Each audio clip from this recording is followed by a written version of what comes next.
Tuadente Rigamortis. I'm Review Cultist. I'm Mikey. The E stands for evil. And I'm the gamer in yellow. And we're here to discuss those internet stories, most creepy and most pasta, and be critically silly doing it. And tonight we have Kankandara. So, we got it, guys. We did it. We've finished. We've now, as this episode, we have finished the list of the top 5 creepypastas from Japan, as told on the Kowabana website. Oh, sweet!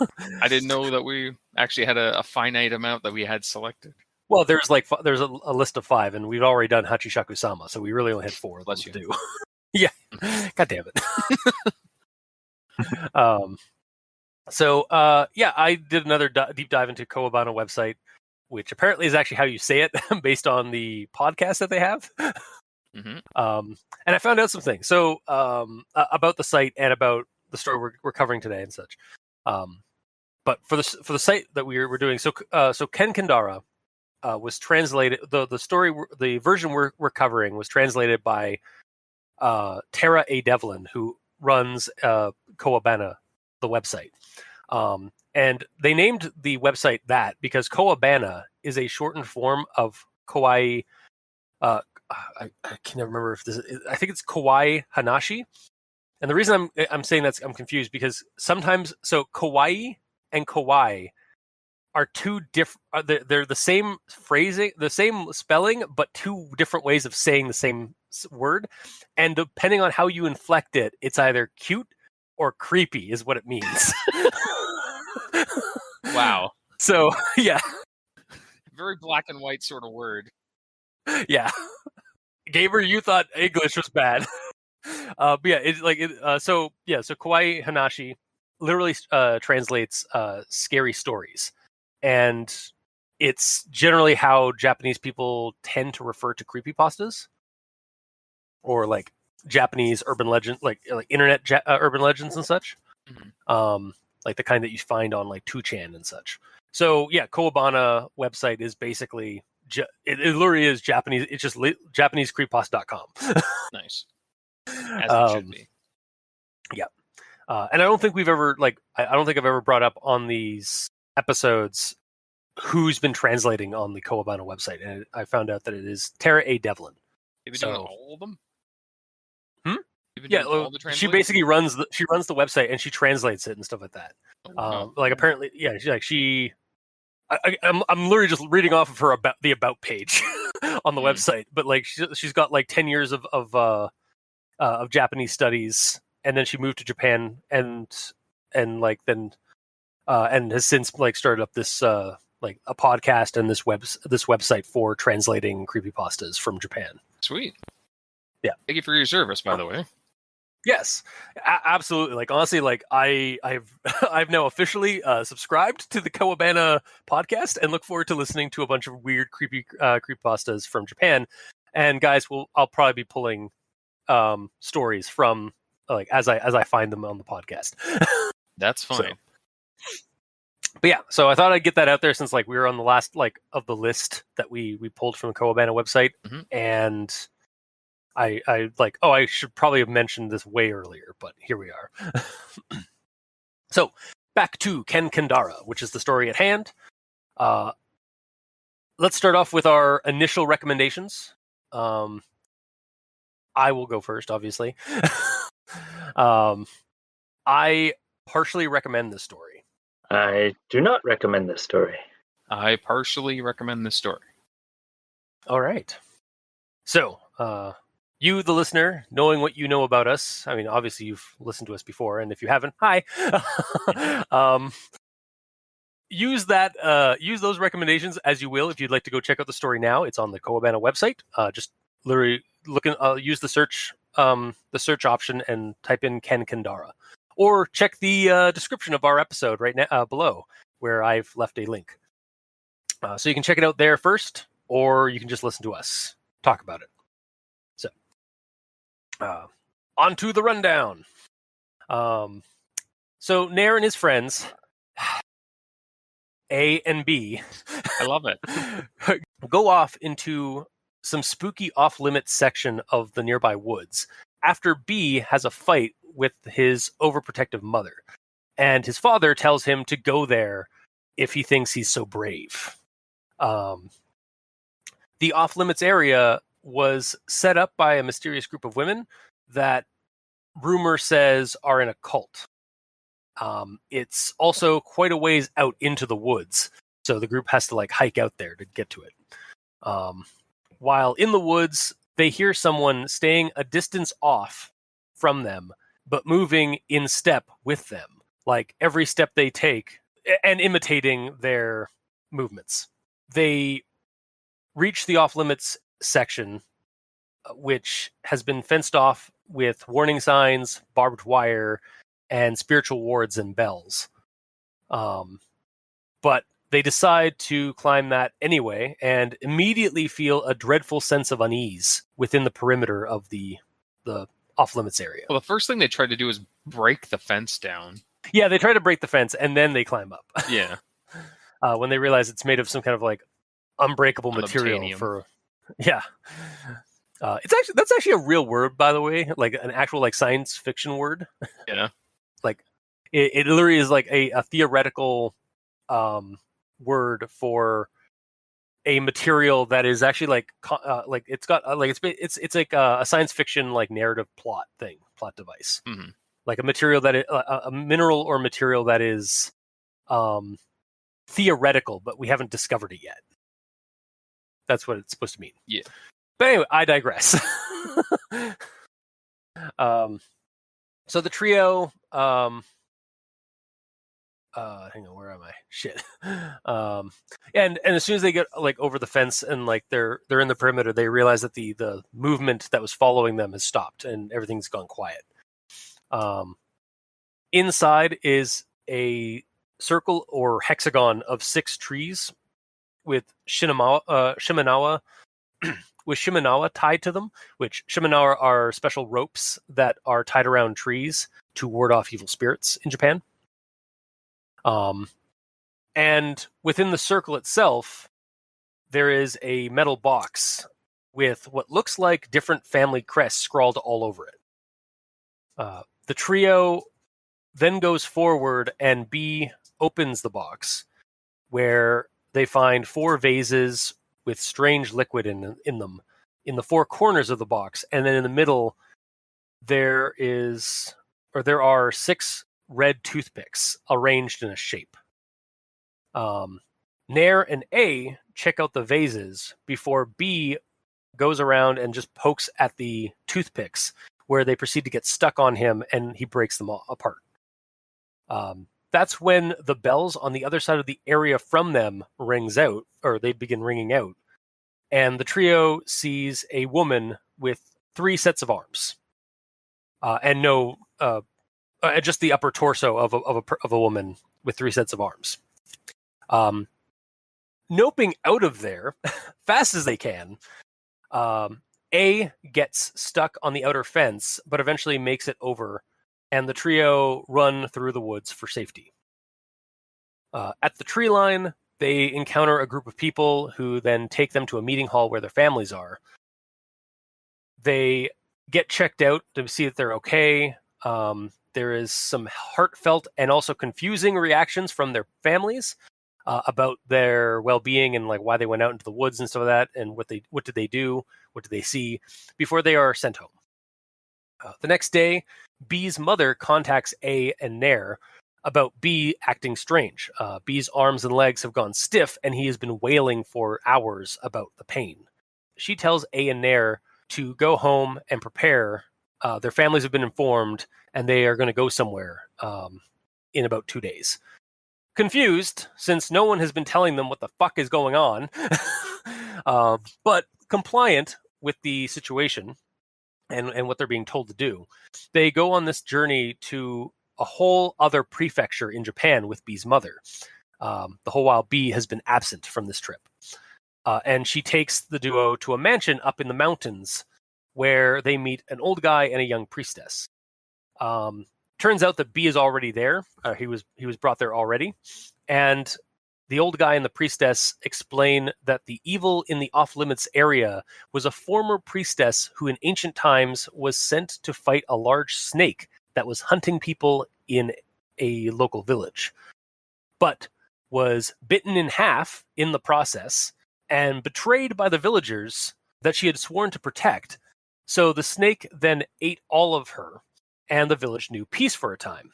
However, after that, the priestess came back as this entity with just the upper torso of her body left and these 3 sets of arms, and became known as the Kankandara. There are other names based on certain circumstances, like family, like different families know her as a different thing, slightly different thing. But let's just stick with the titular name for now, for simplicity. And so, yeah, this Kankandara came back and killed her family and most of the villagers, save for 4 of them, before she was contained. Now, a group of priestesses move the contained entity from place to place, usually in forests around various mountains, as a means of maintaining her confinement. At first, it seemed that B is doomed because he moved the toothpicks out of their shape. There was a chance that that they would have seen like the shape of the lower torso of the priestess, and apparently that means that Kankandara is going to kill you. However, as it's revealed by A and Nair, they only saw the upper half of Kankandara and like the 3 arms, and this gives the old guy sort of a relieved sense, because it means that the group might be saved, as Kankandara was merely playing a game and not in serious evil demon mode. My words, not the stories. I'm just trying to paraphrase. So, after getting cleansed by the priestess, A and Nair are sent home, and though they are assured that B got better after that night, they never saw him again, and as he had to move elsewhere. One thing is certain for Nair, even though the off-limits site has been moved from the forest, he will never go into those woods again. Finn. Yeah, that was my very quick and dirty retelling of the story. So, I suppose then we should move on to everyone tolerates the Grammar Inquisitions at this point. And I've got a number, got a couple of issues here. Specifically, there were a few times in this story I caught myself reading it, and I was like kind of confused by like how things were phrased and such. And I think it had something to do possibly with the translation, like it was almost either a direct translation and so some things don't fully translate well from the core Japanese to the just regular English. So it had me wondering if like maybe certain parts of the story could have been like tweaked a little bit to kind of not modify the story in like away from its like from the original context, but to like maybe give better context to certain parts of the story. That's how I'm going to open up my Grammar Inquisition with this. So before I move on to the actual quotes and comments and stuff I have, because I have a fair amount. So here's the quote. My first quote here. I was good friends with 2 people in particular, A and B, and we spend our days playing and messing around. That should be spent? Yeah, it should be spent. That's my first thing. Yeah, first off, yeah, it should be, and we spent our days playing and messing around. Secondly, no, curse you, single letter aliases. Yeah. You know what? Here, A is Asato, B is Bato, and Nair is Nari. I See, just refer to them super as easy. Al and Bob. Yeah, yeah, sure. If you want to go with like basic English names, yeah. But I'm going with like a Japanese names and stuff like that. Yeah. But yeah, there we named them. Super easy, barely an inconvenience. Yeah. Moving on. I say moving on, but that I've got it's going to become a running thing in my Grammar Inquisition. Yeah, using the letter A is the worst too, because like case in point, there's one here. Do you have this you got it? well? Okay. Yes, you do it though. You go. Oh, okay. This line here that I read like this: suddenly jumped over the top of the fence, landing on B and myself. Oh, sorry. That should be A suddenly jumped over the top of the fence. A as in the person, not starting a sentence with the letter A like you can do. Yep. Yeah, that was later in my notes, but I'm definitely, oh God. I remember doing the exact same thing. It's like, suddenly. And like, if you Or, have to limit it to just a single letter, fine, but don't use the letter A or I. Yeah. Like, I wasn't used, but Yeah, like those are bad to do. like ones where we already have like adjectives or like what are they, adverbs? The a and the and I articles. That's what they're called. Right, yeah. Yeah, don't use letters that are already being used in the language that you're translating it to as like that are already being used in that language as articles. And hell, so even B, when you were doing your rundown and everything, when you were saying B, it could be BE or BEE, like talking about the bug. Yeah. Like auditory, it sounds, it could be bad. But with A and I, it could be visually bad as well. Yeah. Oh, trust me. There's gonna be more about this. We'll continue. We'll table that for now. Okay. Like the whole like aliases thing here. Okay. So moving to the next thing here.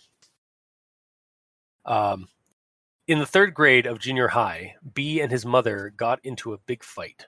He didn't say what it was about, but he did say that he hurt his mother emotionally. He got scared and hit her right as his father walked in the door. So to this, I think B hurt her more than emotionally. Like maybe also add like physically. So it's like, but he did say that he hurt his mother emotionally and physically. Period. He got scared and hit her right as his father walked in the door. Yeah. Yeah, just because like it's like I think you hurt her more. Like you've hurt her more than just emotionally in that case. Man, just reading the story is one thing. I know I'm going back to the abbreviations again for a second. But you fine. calling this character B, I'm imagining these characters all as Transformers, and B is Bumblebee. God damn it! He's called B in the movies. I know. Yeah, you're right. Oh, trust me. Like, we'll continue with this in a moment. Okay. So the next thing here, the entire area became off limits when they did. However, what they did in there was a mystery.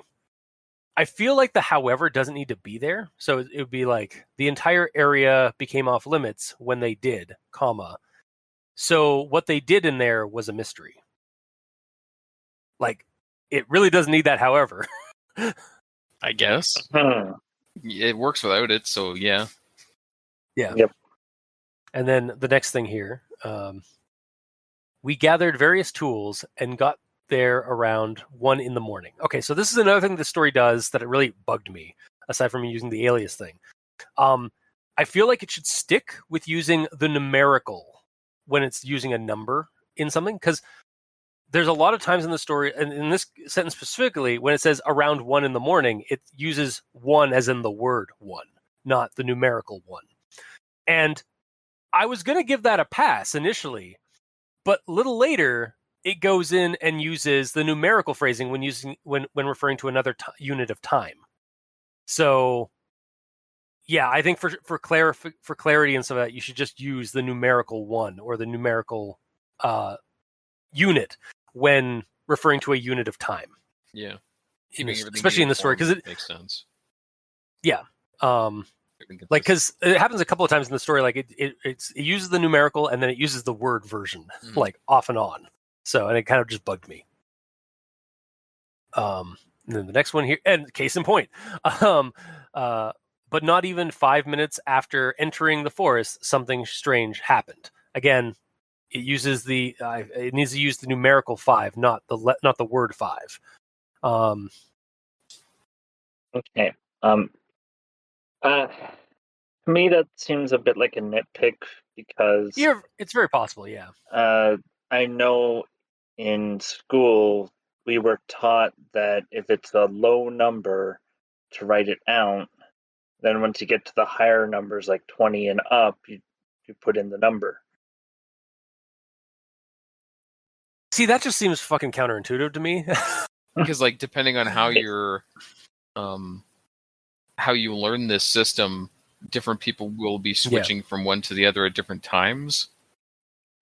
Yeah. Unless it's uniform that everyone teaches, like if it's over 20, you have to just put the numbers. Yeah. It might be a nitpick on my end, but like I feel like it should all be numerical in this case. Yeah, well, regardless. Yeah, they are talking about time, so I understand where you're coming from. It's just Yeah. normally, from what I was taught, is that for low numbers, you write it out, and then for higher numbers, you just put the number because it's easier to write the number than to write it out. Personally, I would just write all of them out regardless. Because you're writing a massive story anyways, so whatever. It's not like it's going to save you a bunch of time, especially with the amount of numbers. Yeah, but I mean, fair. I don't know. I guess this is. I guess I'm in the nitpick nook again because I still prefer. I prefer number. We're all numerical. in the nitpick nook on this one because we all have different views on it, whether or not it should be one way or the other. Yeah, that's why it feels so cramped in here. God. Well, actually, do they obey? Mikey to the left of me, gamer to the right. Here I. Sorry. Yeah. Sorry. No, I was being stupid and funny. That's fine. Does this actually obey the rules that you're going with, Mikey? Because like I see 20 minutes earlier is 20, but what was it all the everything below 20 is written out as a number, or you know what, that might actually be the case. Now that I'm thinking about like the other times it was used like for numbering and stuff like that. Well, no, you said one was written out as letters. 1 was written out and 5 was written out, but then 20 is using the numerical. Yeah. And then 40 is using numerical. Yeah, 40s. So you know what? It might be that like they are actually using what you were bringing up, Mikey. But Mikey I know that's something that we were taught in school, but I'm just ignorant. Yeah, at the same time though, I like just aesthetically I don't like that regardless. Like I know we were taught in school for that, but I hate it. So fair enough. But yeah, I'll say that I'm in the nitpick nook for that one. So moving on to the next thing here. It was faint somewhere in the distance, but because it was so far away, I didn't feel scared. So I retooled this sentence so that it's all one. It's just 2 sentences there, but I retooled it to be 1 sentence. So it's like, it was faint somewhere in the distance, so I didn't feel scared at the time. And the differences here are like I removed the period after distance and changed it to a comma, and I removed the I basically removed that, but because it was so far away, like I just tweaked that because it seemed like it was also kind of just doubling down like repetitively, like saying the same thing. Mm-hmm. Like it was faint somewhere in the distance, period, but because it was so far away, I didn't feel scared. It's like, well, let's just get rid of that second, like saying it was far away. Yeah, because we already know it's in the distance. Yeah. And then the next one here, I couldn't help but feel the cold. There was no light around us, but for those we held. So I tweaked this one again. Like it's 2 sentences. The period is after cold. And I added a few extra little bits just to kind of flavor it up a little bit more. So I couldn't help but feel cold then, comma. There was no source of light around us, but for those we held in our hands, period. Just again to kind of maybe give a little bit more clarification of like the source of light that they the only source of light they have is what they're holding in their hands. And then just change making that short sentence into like combining it into the other sentence to make it a more fuller sentence. Mm-hmm. I'm taking a book from Gamers book or scroll. Sure. So yeah, here's the next thing I have. What were they doing out there in the darkness with no light? Why were they moving at the same time as us? B. Quit screwing around. Who's out there following us? Oh, okay. He was he was shouting that out, not saying that to his friends. When I first read that, I thought that he was like saying that to his friends. Like that first bit is like quit screwing around. Like I thought that was he was talking back to his friends. Yeah. And then the next part of the sentence was who's out there following us. I kind of I guess it could still be him like asking his buddies like who's out there following us, or it could be him shouting it out. And I feel like there needs to be a clarifying sentence piece like that tells us that B is shouting out into the darkness if that is the case. Like even just like after the part where it's like at the same time as like why were they moving out at the same time as us? And then at that point B shouted out into the darkness. Or even just reversing the lines. So instead of leading with quit screwing around, lead with who's out there, quit screwing around. Yeah, that would work as well. Because, yeah, it's kind of just, again, it confused me while I was reading. I was like, oh, I thought he was talking to his friends. But I guess he could still technically be talking to his friends about like who's out there and stuff. But I think it's supposed to be that he shouts out into the darkness. I suppose so, yes. Yeah. Again, yeah, might just be like he's only spoken to his other friends. So as soon as he starts saying words, you automatically assume he's speaking to his friends, unless told otherwise. Yeah, and we really aren't told otherwise. So it's just yes. like, and then the next one here. But rather than the sound of destruction itself, the sound of the countless ringing bells was terrible. So I retweaked this sentence to read as thus. Rather than the sound of the destruction itself, the sound of the countless ringing bells was far more terrible. Just because, like, the last part of that the original sentence kind of bugged me or confused me a little bit. It's like I got what they were trying to say, but it's like that's brought up wrong, or at least in my head. And moving on to the next one. In the end, all we could do was climb over it. Thanks to the ropes, that proved rather easy. Wait. Okay, I feel like this needs a second comma, like probably after ropes.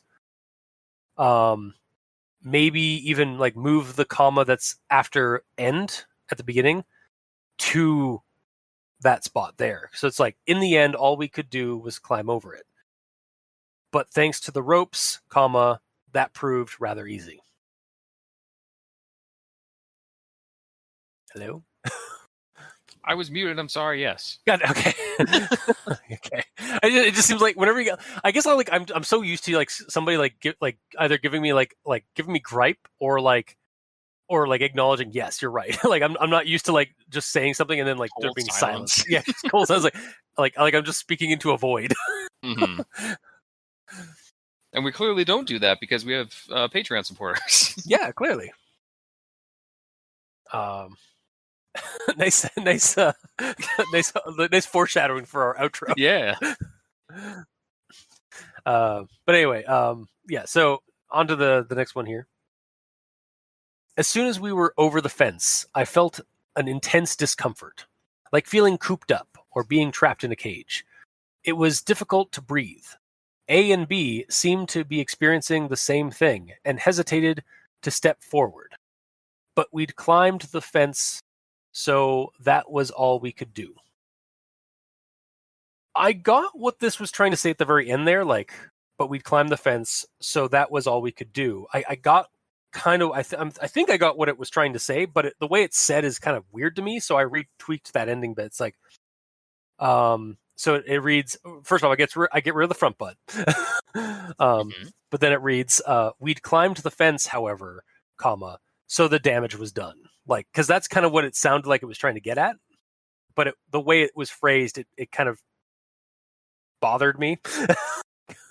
Like, yeah. It didn't feel like it didn't read right to me. Like they've committed to it, so they're screwed now, you know. Yeah, exactly. It's like, well, we've already gone this far. We might as well keep going. Like, that's kind of the metaphor I think it's trying to get at. And again, maybe it's just a translation issue, or maybe like this is like that the way it's said is a saying in Japan. But like to me, it felt like it read better the way I retweaked it. Yeah, saying that was all they could do. Immediately saying that after they climbed the fence Yeah. Makes it sound like they climbed the fence and now there's nothing else they can do. They can So just they keep might as well climbing. just They stand there and die. or might as well just keep climbing fences. Yeah. Yeah. And then my next one here. You can't even see the area we first noticed the sound from here. That from like it kind of bugged me. So it's like you can't even see the area we first noticed the sound from here. I feel like you should just get rid of one of those froms because I think it would work better. So it would be we first noticed the sound from here. Maybe put a comma between from and either from and from or from and here. And the more you say from, the less it sounds like a word to me. I know. Well, yeah, that's how words work. Yeah. You say it too many times, you just become like annulled to it or something. Yeah, I think it either needs a comma to kind of break up those two words or get rid of one of those repetitive words as well as put a comma, because it's trying to say like we can't even see the area where we first noticed the sound at this location. Like at our current location. Or even use that. Yeah, sorry. You could keep both froms, just split them up. So it'd be like, don't be stupid. From here, you can't even see the area we first noticed the sound. Yeah. That would work as well. That's all. Like, yeah. Yeah. No, that like first noticed the sound from. So you could say from twice anyways. Or just don't. Yeah. or get rid of from here anyway, like completely. Because like it would make sense just as well. Because like it gets the message across what it's trying to say. Because when he's saying these words, he's here now anyways. Yeah. Obviously, he's talking about from here. He's not talking about in the past. Yeah. But I'll move on to my next one here. The moment we laid eyes on it, the three of us were at a loss for words. Especially A and myself freaked out. This was more than we knew how to deal with. We were idiots. We knew that Shimenawa roped used to ward against evil was used for and okay. Sorry, I just realized another issue with this sentence or this paragraph I'm about to read. We knew what Shimenawa in brackets roped used to ward against evil end bracket was used for and what type of places it was used in. But even knowing that we still chose to enter the off-limits area. And that was for what was right in front of our eyes, period. We'd finally found what we'd been unknowingly looking for, period. Me. This is probably... Sorry, that me is not what they're looking for. Me, the start of... Me, the start of dialogue. My clone. This, God damn it. Yeah, me, which is the start of dialogue. This is probably what your father was trying to. This is probably what your father was talking about. A. There's no way you can mess shit up here. Look at it. It's clearly dangerous. But B just puffed up his chest. He refused to back down. B. It's not necessarily evil. Anyway, let's go and have a look at the box. There might be valuables in it. B passed through the Shimenawa and entered the hexagon it made. He approached the box inside. So, once again, I'm going to take a page from Gamer's book scroll and kind of get to this point where I feel like they should have actually told us about what they fucking saw earlier in that quote. Yeah. Like, I was like waiting for are you gonna say what you found? It's I'm usually okay sometimes. I'm usually okay sometimes with that, with how somebody like writes that in a story where like they're trying to build up suspense of like before a reveal. But then 60% of the time you're okay with it every time. Yeah, What? exactly. But in this case, it kind of bugged me that like they weren't fucking saying what they saw, and then it's like even like they barely says like it's not necessarily evil. Anyway, let's go check a look at that box. There might be valuables in it. Okay, so there's a box, but it's not necessarily evil. What? Also, just a few extra finer points here. It should be ropes used against or used to ward against evil, not roped used to ward against evil. Yes. Also, So first, yeah, sorry. no, go ahead. I didn't want to. Just also that bracketed bit there. I guess it's okay as it is, but it did kind of bug me when I was reading it there earlier. I kind of flubbed it up and said we knew what Shimenawa, and then in brackets, ropes used to ward against evil was used for. It like that, like it kind of like breaks up the flow of the sentence suddenly. It does, but it gives you context. I know. That's why I'm like kind of conflicted. Is like to like move it or keep it there. I don't know. Well, if you removed it, then you would have had to Google it, and then you'd be like, "I wish I didn't have to Google this." Yeah.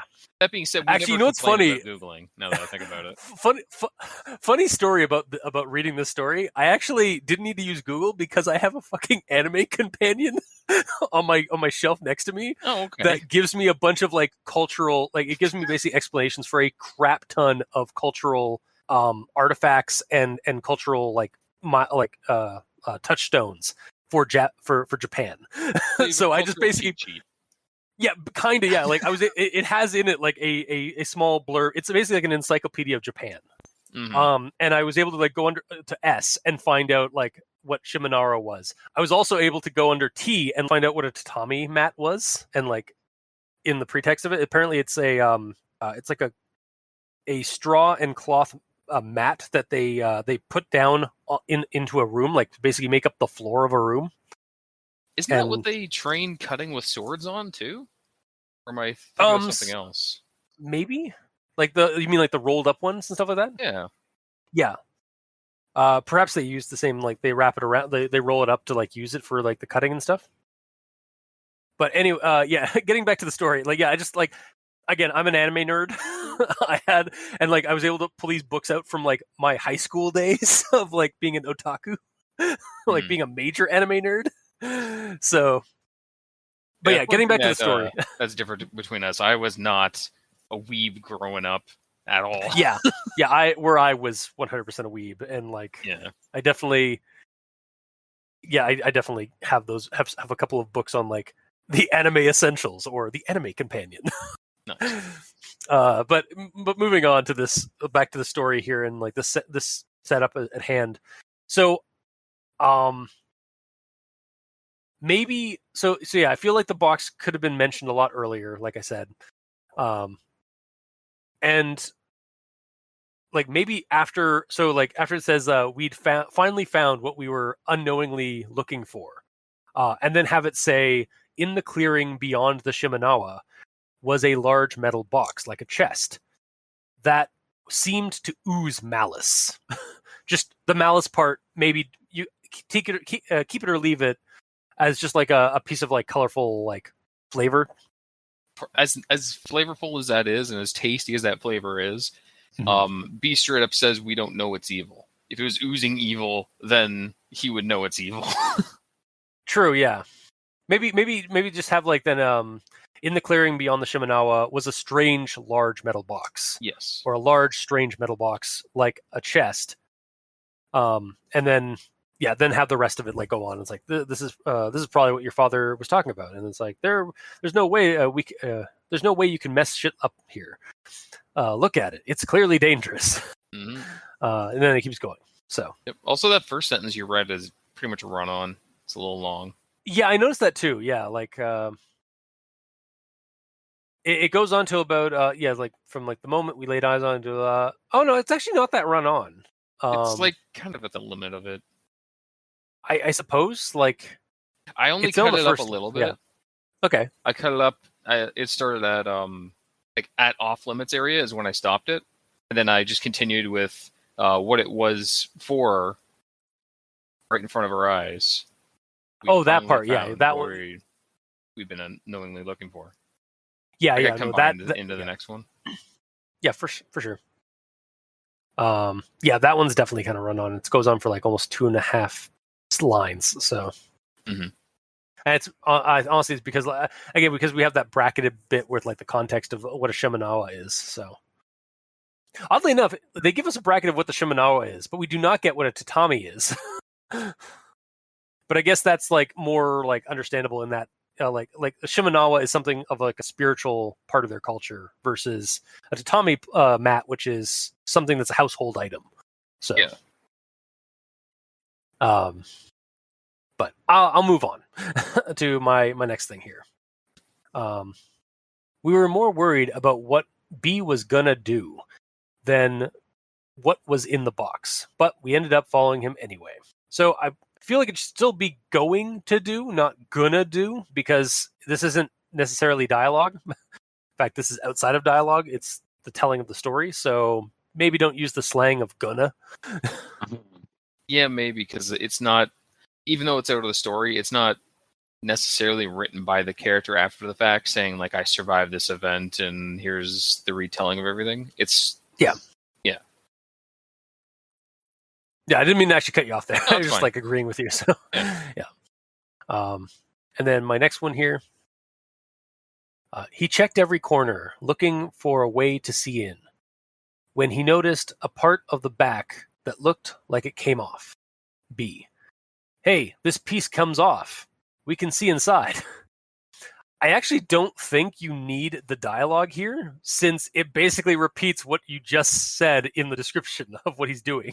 It's like you find like he was checking the corner and then he looked in the back and he found that it looked like it came off, and then he like looks over to his friends. Hey, it looks like it'll come off. Yeah. Like it kind of seems a little like it seems a little simple, or like a little like thanks, we got that. And speaking of that kind of thing, personally, I would go with just the dialogue in that instance. Yeah, like maybe you could do that as well. That's another option. Like just saying he went to check around the back and then immediately go to dialogue of him saying, "Hey, it looks like something can come off here," or whatever. Yeah, to add a little bit more character, even. Mm-hmm. Yeah, I could go with that. And then my next one here. In the middle were some strangely shaped red-tipped toothpicks, about 5 centimeters long each. There were 6, shaped like that. The parts that touched were painted red. And 3 shall be the number, and the number shall be 3. Was the tone I kind of got when it was repeating the red, like, toothpick description a little bit? Like, in the middle was strangely shaped red-tipped toothpicks, about 5 centimeters long. Okay. Then we get a little bit of description, like there were 6 of them. Okay. Shaped like that. And then the parts that touched were painted red. So it's like I feel like I kind of feel like that should all be one sentence, since it's describing the toothpicks a lot more. And the way it's separated into 2 sentences there, it kind of comes off to me when I was reading it as just more repetitiveness. So it only says toothpicks once. It's it's saying red tip toothpicks, and then it says the part where they touched were painted red. So I don't know. Maybe I'm just being over picky on this one. Like again, I'm still in the nitpick nook, but yeah, you only really need to mention the paint once.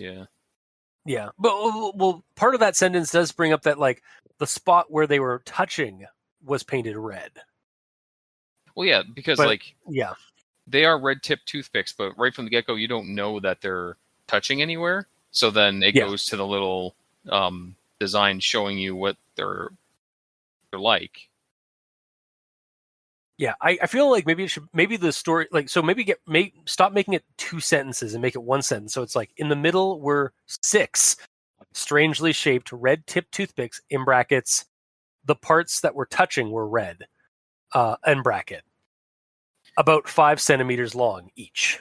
You know what I would do?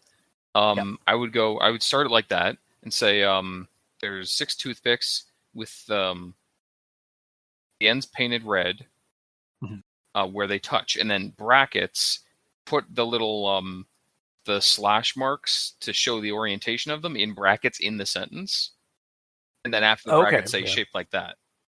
or put shaped like that in the brackets itself. Yeah, because it's not until like the very end that we kind of get of an idea of what it was shaped like. Kind of. Like it's not until like the old guy brings up like what it was supposed to be shaped like, or what it was supposed to not be shaped like. In the little visual there. Do you? Do you not see what I'm talking hang about? on. Hang on. Let me pull that up. The, like / / / less than symbol. Oh no! I removed that because I thought I'd accidentally typed in something, so I removed that. No, no, that's super important information. Oh God! Never mind. I'm an idiot. Cool.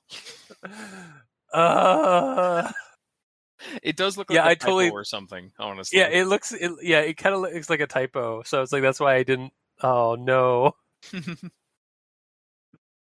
Yeah, I see where. Okay. It would be cool if it was like bracket shaped like this : Yeah, it's then legitimately the shape, and then end bracket. Yeah, 100%. Yeah, there needs to be a bracket. This is the shape. Mm-hmm. God damn it! That's unfortunate. Okay. Yeah, that is very unfortunate. I'm keeping all this in. I'm a humble man. Mm-hmm. I know I know when I've fucked up. We're getting to the end of my grammar acquisition too, so stay with me on this. Okay. The group, yes, this is the next one. Actually, no, this is my last one, because the last one I have is the thing that you brought up earlier with the A. Like a short while later, Oh yes. Or no, wait. Actually, I think. Oh no! Hang on. That one's actually important. That one is important. Okay. Hang on. So yeah. On to my second last grammar acquisition. The group rushed towards us, making a lot of noise. I couldn't understand what they were saying to us. My mind and that of my friends was just blank. We were put into a car, and despite the fact it was 3 a.m., taken to a meeting hall used for various functions and events. I didn't realize you had been captured. It sounded like you guys just pushed through the group and like escaped them too. But then suddenly you were put into cars and brought to this meeting hall. It's like, I feel like there should have been a little bit more clarifying like sentence bit there that said like they grabbed you or something. And it was our parents. Or like no, some of the dialogue, it's like call the mom or like call the woman or something. So I feel like it was they like this group is like members of like the organization that is in charge of like dealing with that off limits area. Yeah. And they were contacting the family to meet at the meeting hall and stuff. Yeah, that's what I assumed they were, but when they were immediately like they weren't described. The first description of any of these people were the parents, basically. So I assumed it was just a bunch of parents that went out looking for them. Yeah, but it doesn't seem like that's the situation. So it's a little vague on that. Yeah. Once again, describe stuff up front, not at the end. Yeah. And then my last grammar acquisition. Now watch me beat this dead horse. Will do. She immediately ran to a nearby shelf and took a piece of paper out of the drawer. Looking at it, she went to call someone on the phone. We could do nothing but watch. A short while later, she returned. Oh, God. Oh, and her voice trembling began to speak to us again. And this is why you shouldn't use single letter aliases. Yeah, that's another bad one. Because like you said, like you gave the example of the one earlier, but then this is the other example. It's like a short while later she returned, not a short while later. Like A is a short while later. Yeah. Person A. God damn it. And the she in this is B's mom. So yeah, confused yet? Yeah. But yeah, that's my grammar acquisition. Mikey, the E stands for evil. Take it away. Undefeated. The aliases in this one really got me after like a couple of times we've done them on the like with this episode, the show. Yeah. Yeah, just like Kowabana. Like, please use the when you're translating. I know like the Tara, if you're listening, if you'll ever listen to this, when you're translating these stories, I know that probably in the original Japanese they probably use like a letter or something like that. Maybe it's easier in their language to do so and such. But maybe like just for the English side, maybe give us some names rather than the letter aliases, because it's really annoying. It is, but at that point, you'd be adding information and naming characters that the original author wouldn't necessarily want. But there's really no harm in switching the A and B to like X and Y or something, or maybe Sure. not Y. Yeah, even using those would WHY when you're. Yeah, don't use that one. No, don't use Y. Other letters X and Z. that work well on their own and are never used on their own. Yeah, ones that are not used as articles also would be better. Yeah. Like, I mean, like the one story we covered, Kotori Bako, we bitched about like the use of M and K and well, K's also a bad one, but yeah, the J and M and S and stuff like that. But I mean, at least those were different letters that are not articles most of the time. Yes. So yeah. But when you think about it, there's a lot of ones that are kind of sketchy to use, like C. Like visually, it's fine, but if you're reading it aloud, it could be SEE. Yeah, that's annoying. Mm-hmm. Yeah, again, this is why, and like the reason why I'm saying like use a name rather than an alias is because again, like yes, it would be slightly changing the story as it was intended. However, it's not changing it a lot, and also that's kind of the nature of creepypastas. That the creepypasta itself comes from the word of like copied and pasted across the internet with various slight differences, slight tweaks and changes. So like, for example, like Hachi Shakusama, the 8 foot tall story that we covered a couple of years ago is not the only version of that name. Like it actually on the list of that we took from like Kotori Bako and Kankandara and such on. It's on that list, but it's not listed as Hachi Shakusama like we brought up in our original episode of that. It's referenced as a different thing entirely, as a different name, but it's like slightly it's similar but slightly different. Mm-hmm. I'm trying to pull up that article just to have that, and failing. Yeah, on the it's called Hashaku-sama, not Hachi Shakusama. On Kowabana's website is how they refer to it. So, yeah, that's it's just like even if like you are changing the name, like it's an alias already. So as long as you go into this knowing that these are aliases, that I think giving it like a different name is fine. But I digress. Mikey, you have the floor. All right, they did a really good job. So I have a conjunction junction. Okay. And next stop, conjunction junction. Doot, doot. But his father showed no reaction to what he said and continued speaking with indifference. It was like a sea of trees. It was fine to go up the mountain, and the forest itself was normal as well, but there was a section inside that was labeled off-limits. It was surrounded by a 2-meter high fence, and on the fence there was a thick rope and barbed wire all the way around. But not even 5 minutes after entering the forest, something strange happened. It was faint, somewhere in the distance. But because it was so far away, I didn't feel scared. But then, about 20 minutes later, B noticed something again, and A and myself both stopped. But even for us three walking together, it was so dark that we had to squint to see each other.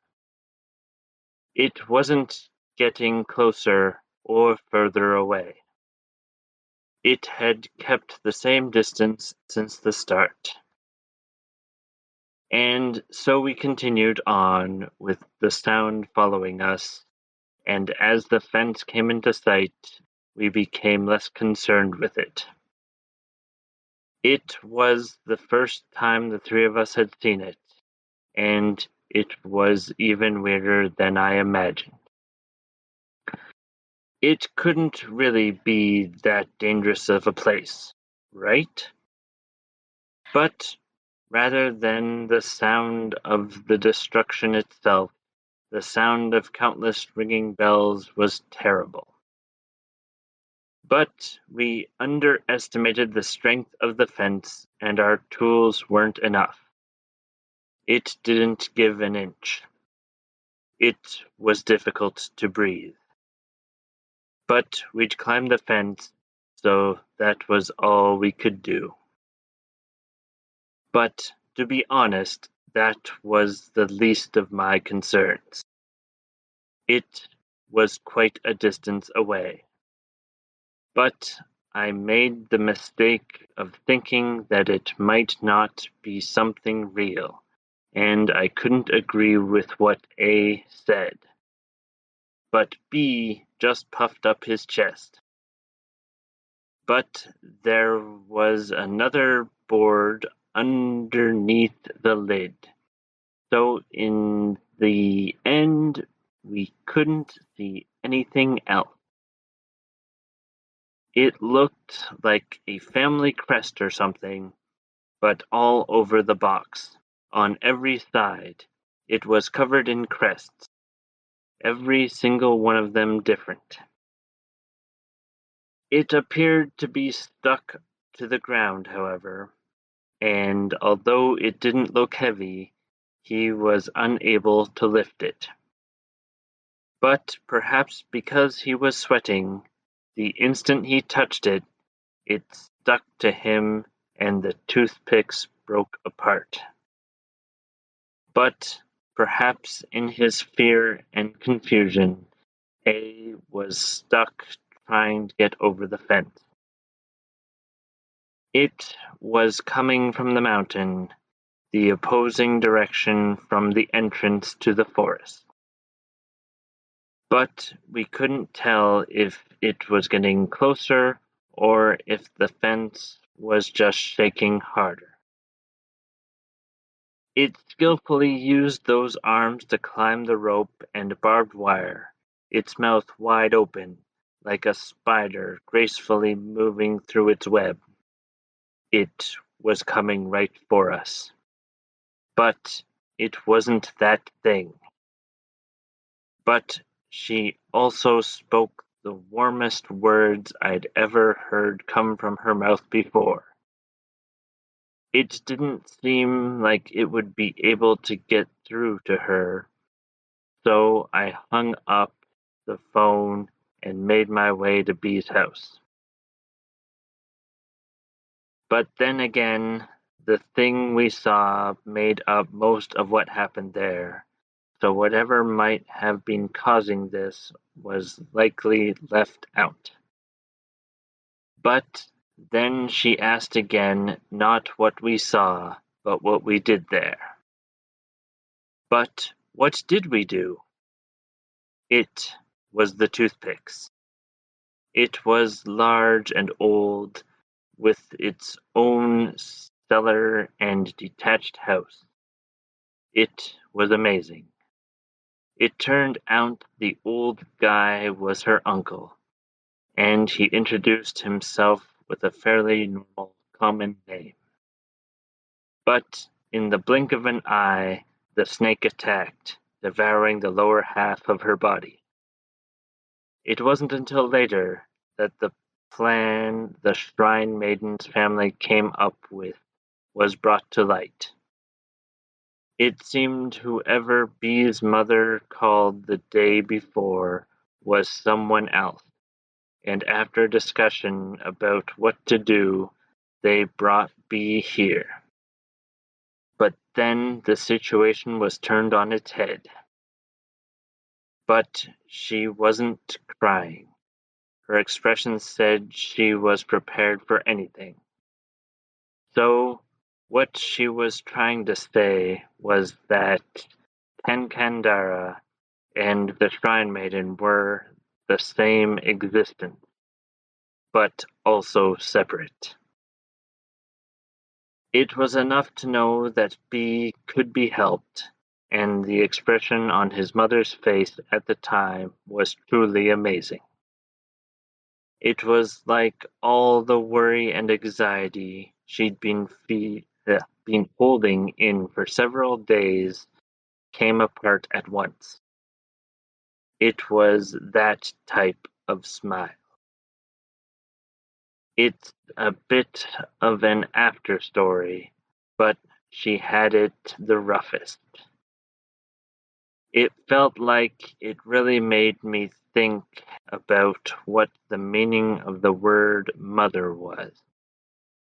But the hexagon and the box were like a seal, so as long as no one destroys those, she she rarely shows herself. It seems she's been moved from where we live now. Finn. Wow. That was a bit of a journey. A little bit. like when we were getting close to the description of like Kankandara, and then it's like it was toothpicks. And then it had a detached cellar and house. It was beautiful. What I liked was like right at the very beginning, it has B's father basically saying, "Let me tell you a story," and then it continues with a story. So it's like the entire thing is B's father telling B a story that happened in the past. And then at some point in the story, it says that he hangs up the phone. So he's telling a story of a phone call that he told someone else. Yeah. It's weird. And then later on in that conjunction junction, because we don't get like that old guy was her uncle, and then it cuts to like we never get AOE's like AOE, we never get like the name of like of the priestess. So it sounded like B's mom was like the uncle was the uncle of B's mom. And then suddenly the snake attacked. Yeah. And bit off her lower half. Yeah, bit off like the young girl shrine maiden there, yeah. Well, no, except the shrine maiden was never mentioned, so I just thought it was B's mom being bitten in half. Oh, I read it, or I heard it as that like Aoi person. How do you pronounce that name? I'm AOE, probably doing it wrong, but that's like I think move. Well, it's AOE. Well, that's AOE. Because that's how you like. I think it's AOE, honestly. But I could be 100% wrong. Aoi. Aoi, maybe. Yeah. I don't know. Either way, I thought it was that person getting bit, like right in front of them. Just all of a sudden, there's a giant snake. Well, the problem is like I don't think he mentions Aoi at all. Nope. So it's that's why I heard when I heard it through it was just like the mother's getting bitten in half and all this stuff's happening, and suddenly the mother is the high priestess. Or not the high priestess, the priestess. Yes. Or the shrine maiden. But yeah, that was quite a mismatched journey there, Mikey. It gave a lot of context to everything, considering like how many sentences start with buts and its. That like pretty much everything was explained all the way through, except for a few things that changed the story dramatically. I was gonna say it's like it added a lot of context and yet didn't to me. There were like sections of a lot of context. Yeah. And for those unaware, Mikey does these strings of sentences to highlight all the sentences in the story that start with its, ands, or buts, or other words that they probably shouldn't start with because there's always better words. Indeed. All right, so on to Gamer. My go. But not even 5 minutes after entering the forest, something strange happened. At almost the exact same time we started walking, we started to hear something far away. So, did you notice it right away, or was it 5 minutes later? There's two measurements of time here. Whoops. Yeah. So maybe reword it to say that you noticed the sound in the distance right away, but only figured out what it was after 5 minutes of walking, maybe? Maybe, yeah. I was confused. Was I the only one confused? I honestly didn't catch it Fair. first time around. So And then immediately after... Sorry, what? They previously do 40 minutes of walking to even sort of get to the forest. Mm-hmm. There's a lot of mentions of time in this, which is good, I guess. Yeah. But either way, after the line about 5 minutes and all that, B spends a few lines showing the other two that the sound is mirroring them, basically, right, with the footsteps. Yeah. And he says, like A said, since we entered the forest 20 minutes earlier, the distance of the sound hadn't changed one bit. So, again, the timing of the story seems off with the times we're given, because at 1 minute they say that they stopped to figure out what the sound is 5 minutes in, and now all of a sudden it's 20 minutes in? Like, tell me they didn't walk back and forth on the spot for a solid 15 minutes to figure this out. Yeah, that would really be annoying. Yeah. They might have. Depends. Is this like, is this the cousin sort of town to Derpland? Yeah, it's the Japanese Derpland. Yeah. It may be. The villagers watched over the shrine maiden from the shadows as she earnestly risked her life to face the snake. So the way that that's laid out makes it sound like the shrine maiden is from the shadows. Wait, like she's a shadow creature. The villagers watched over the shrine maiden from the shadows as she earnestly risked her life. Oh, god damn it! God damn it! Okay? I'm not even saying that where, jokingly. Yeah. That's what it honestly sounds like to me. Okay, It sounds like it's describing the shrine maiden. Yeah. Okay. Yeah. That's a view on it. Yeah. Like I know it didn't mean that, but that's the way it sounded. Yeah. Fair. Yeah. Okay. Mm-hmm. And the way I fixed it is just the villagers watched from the shadows as the shrine maiden earnestly risked her life to face the snake. Yeah. Mm-hmm. Away from the shrine maiden because she has nothing to do with the shadows. No. Or does she? Oh, not initially. Yeah. Later, when she becomes a monster. Mm-hmm. Apparently, the story that was most commonly told now was that the 4 people who survived had tried everything to appease the rage of the shrine maiden's family, and they discovered that shape alone had... Yeah, they described that shape alone had any effect. Reading it like that is how I read it. And that sounds like it's wrong, right? Yeah. Because what it's meant to say is, and they discovered that... No. And they discovered that shape alone... No. I can't... Wow. I'm trying to say... That shape alone had any effect.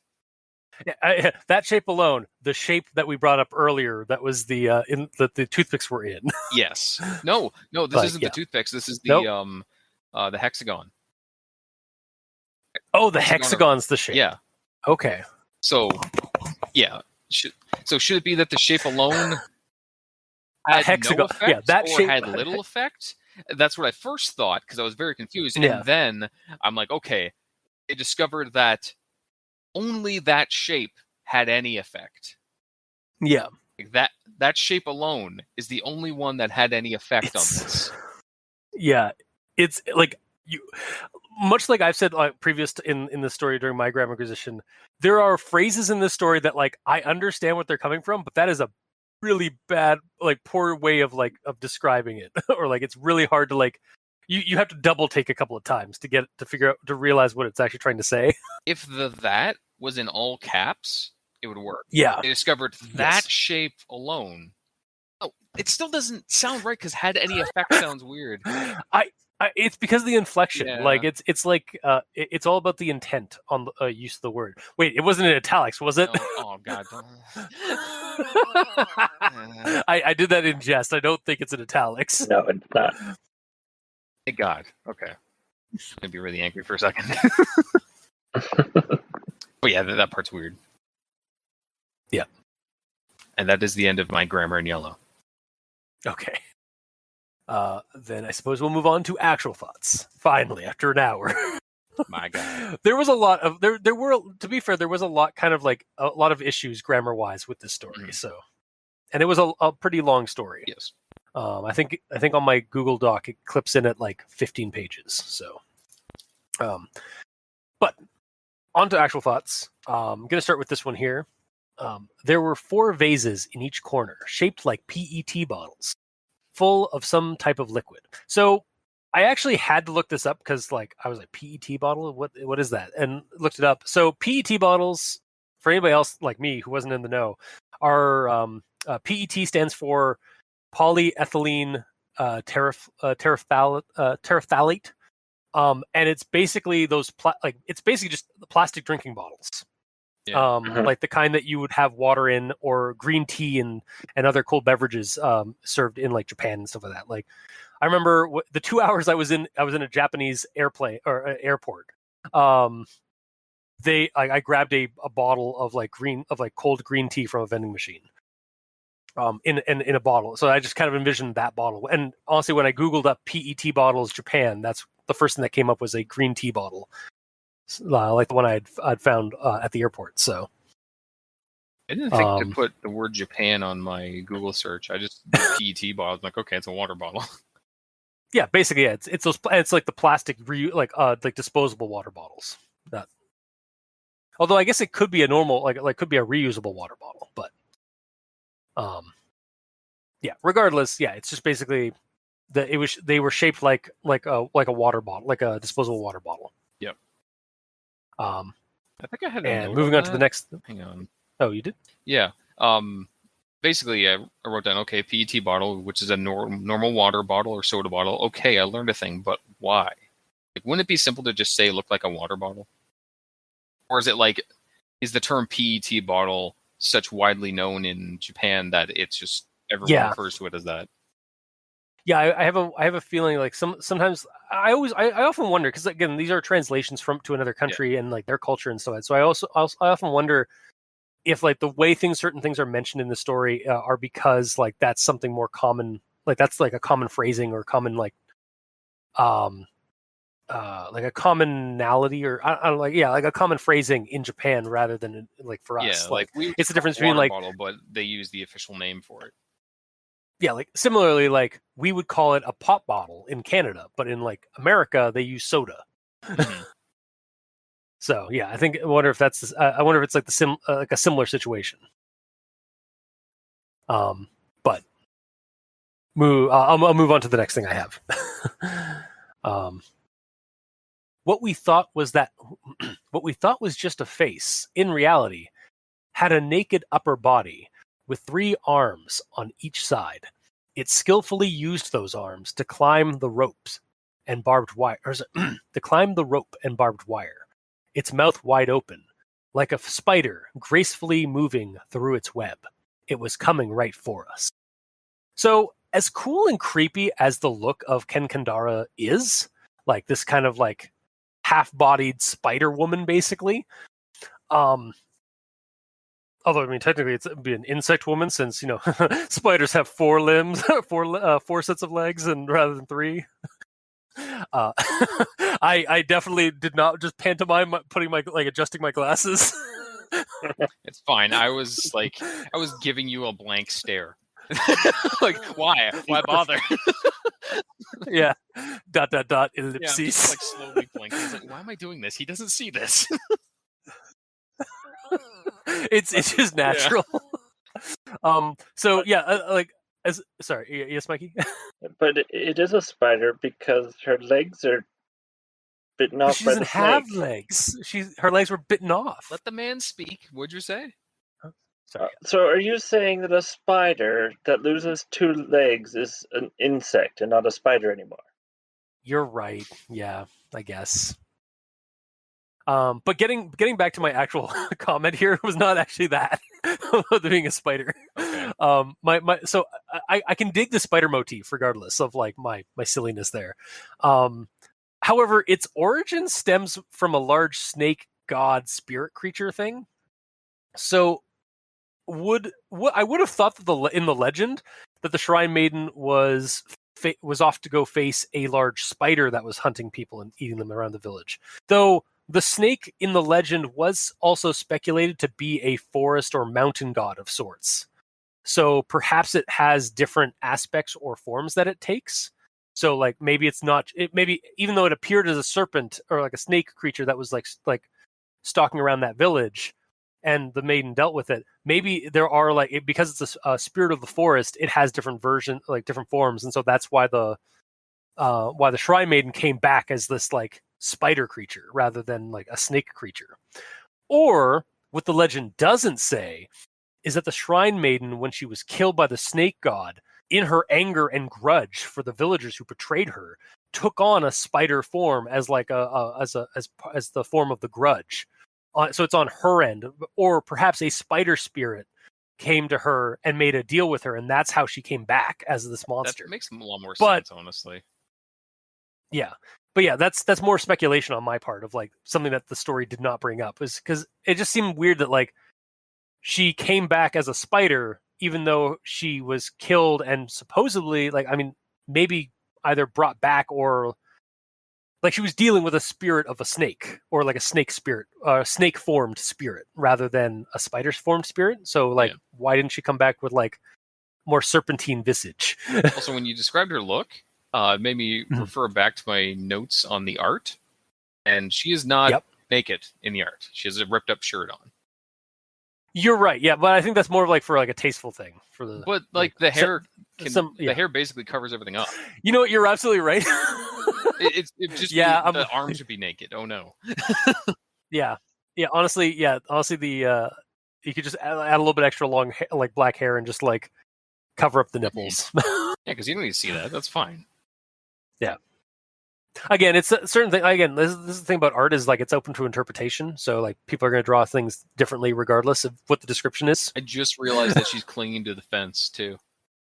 Oh shit! You're right. I just noticed that too. It's like I'm like staring at it. It's like, what do you mean? Oh fuck! Yeah, there's a fence there. That's really cool. Yeah. And I like the visual of the blood coming from her torso. It was like I wish it was described that was happening. That there's just a constant trail of blood wherever she's going. That'd be sick as hell. That would have been really good. Yeah. It would have been really cool. Also, it's interesting that like when I was reading the story and like again I was trying to like figure out like, all right, so like she's got the spider look even though she was bitten by a snake, but then she like went and killed all of her family members and like the villagers and stuff like that, and they seem to die in a way where they lose their limbs or they'd hurt their limbs would like be ripped off or whatever, like hers were. So it had me thinking, like, did she grow like 3 sets of limbs when she became this demon creature, or did she Frankenstein herself up and like just like those arms are not her arms? They're like the arms of her victims that she like takes on. I 100% believed that she took one limb from each family member because there's 6 of them that died. So fucking cool. You're right. That's so fucking cool. Yeah. So basically, she turned into some weird grudge creature with no limbs. So she's like crawling around somehow, and just attacks just with her teeth alone to bite one off and like attach it. Yeah, no, for sure, like that. No, well, she's a weird spiritual like demon creature or like evil spirit creature. Like they can do whatever they want. Yeah, they can have uncanny movement. Yeah, for sure. But yeah, so it's just like that's kind of the idea I got is like why she had all these different limbs. And I know they didn't exactly have a lot of time to specifically describe the creature because they were busy running for their life. But it would be cool if some of them were like slightly different tones. Some of them were bigger or smaller than the others. There's a hairy one, so it's like a guy, or like there's like a beefier arm versus like a scrawnier like child arm in the other one. Oh god, yeah. Like if they were irregular, I think actually that'd be creepier if they were not regular, if they were not like symmetrical, if they were asymmetrical or irregular, like shaped and sized. Yeah, that'd be pretty fucked up. That'd be I might have to draw Kankandara the way that we believe her to be. The way that we translate. Yeah, I'll also have some tasteful like nudity, so like there'll be like black hair going over like the nipples and such. And then for our Patreon subscribers, I'll make a not so tasteful. Don't even. Behind the paywall, after hours, Kankandara after hours. Oh my! Oh god! Legitimately, if anybody like comments on our Patreon that they want that, I'll do it. Of course you will. But I'm not going to do it initially. That we know about. Yeah. So moving on to the next thing here. This is the description of the old guy. Well, not the old guy specifically, but the young priestess, the shrine maiden that's in the modern day. Area of effect. The girl. Area of effect. What? Yeah. The girl was younger than us and wearing white clothes with red hakama pants. She looked just like a shrine maiden. Okay, so before I read she looked like a shrine maiden, I was going to say, like, while I was reading that description, like, I had a perfect visual that, oh, she's totally a shrine maiden. And then I read the sentence, she looked like a shrine maiden, because she like, and I think, again, I'm a weeb. I'm an anime nerd. And I've been watching Inuyasha recently. So there's that outfit is like perfectly represented in various Japanese oriented animes. Like ones weird? that have to deal with like their that have to deal with their temples and like spirituality and stuff like that. You know what's also weird? Like, I've recently beaten Warriors Orochi 3, which I bought many years ago and I never beat. And I think it's pronounced Momiji is in it. She's from Ninja Gaiden, and she's a shrine maiden. Yeah. And soon after I beat that, 3 of the more recent Ninja Gaiden games went on Game Pass. That I'm assuming they all have Momiji, the shrine maiden, in those as well. And then all of a sudden, there's a creepypasta story I'm reading that's a shrine maiden in it. It's kind of weird. They're popping up all over the place. It's that thing, like, either your brain is like connecting dots that aren't actually there, like or life is stranger than fiction sometimes. Yeah. Like, we've had this happen multiple times on the show. Like, we're covering a certain creepypasta, and then like there's some very oddly coincidental things popping up in our daily life that like show that like that are connected or like semi-related to the story's subject. So yeah, no, that's cool though. Yeah, I basically saw her exactly like her, because that's all I've been thinking about is punishing myself by playing Ninja Gaiden. I don't know if I want to do it or not. Anyways, please continue. Yeah. Okay. So the next thing here, in reality, we didn't know anything about the house or the girl, but at any rate, I'll just call her Aoi, or I'll just do Aoi. I'll just call her Aoi here. So 2 things. I like that the narrator throughout the story, like there's a couple of times throughout the story, that the narrator is actually just as lost as the reader might be when people are telling them to do things and not giving them an explanation as to why they are doing, like they have to do this thing, because they, aside from that, because you've done this bad thing, like you went into the woods and did this thing, we need you to do this, you need to do this, you need to get prepared for, and I'll contact you in 2 days. What's happening? No time, go. And like, even on the car, like the hours long car rides or train rides to the next prefecture over, or wherever like the mountain village is, they never get a fucking answer as to what's going on. And the character like voices their like frustration, or at least like the frustration they had at the time, that no one was telling them what the hell was going on. And why not? It's that kind of thing. Part of me is like, I think it's like the way certain stories are told, like spooky stories and like mystery stories are told, is like they keep you guessing like until the very end where they reveal it. I mean, I get it for like story structure. Yeah. But for immersion, like thinking about what the characters are going through, like, why can't they be told things? You know, honestly, I was thinking about it, because like as soon as I read that part, like as soon as I started like thinking about this and reading this in the story, I was like thinking about our argument like that we were going to have right now. And you have a list of responses for how I respond to everything going on. Okay, I understand.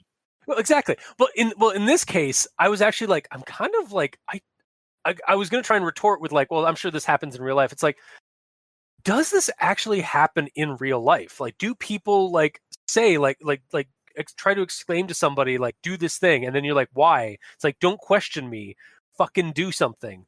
Like, does that actually happen as often as we think it does? Because like, only because we see it so often in fiction. And I don't know I don't have the answer to that either. I don't know if like, do we do we actually like sit down and explain like to somebody like what to do because this thing happened, or is that case of like there's no time, do this thing, we shouldn't, I'm not going to tell you what's going on, you just need to do this thing, otherwise you're going to be fucked. Did they even tell them what they have to do though? I don't remember for some reason. It sort of skimmed over, like B's mom says that to go home, like to A and Nair, and that she's contacted their families already so they know to help prepare them for this trip they're going on 2 days later. And then it just kind of cuts to they go on that trip 2 days later. What I'm saying is I don't remember what the trip was.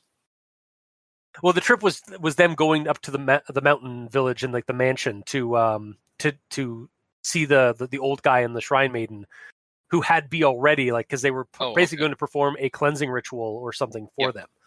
So I guess like maybe in that 2 days they were prepping them like to keep it prepping them for this trip that they were going to go on to be cleansed or possibly be like helped by like this potential curse or grudge that had befallen them because they tampered with the off limits zone. Yeah, but in regards to getting cleansed, I don't know if they would actually have to do anything to prepare for that.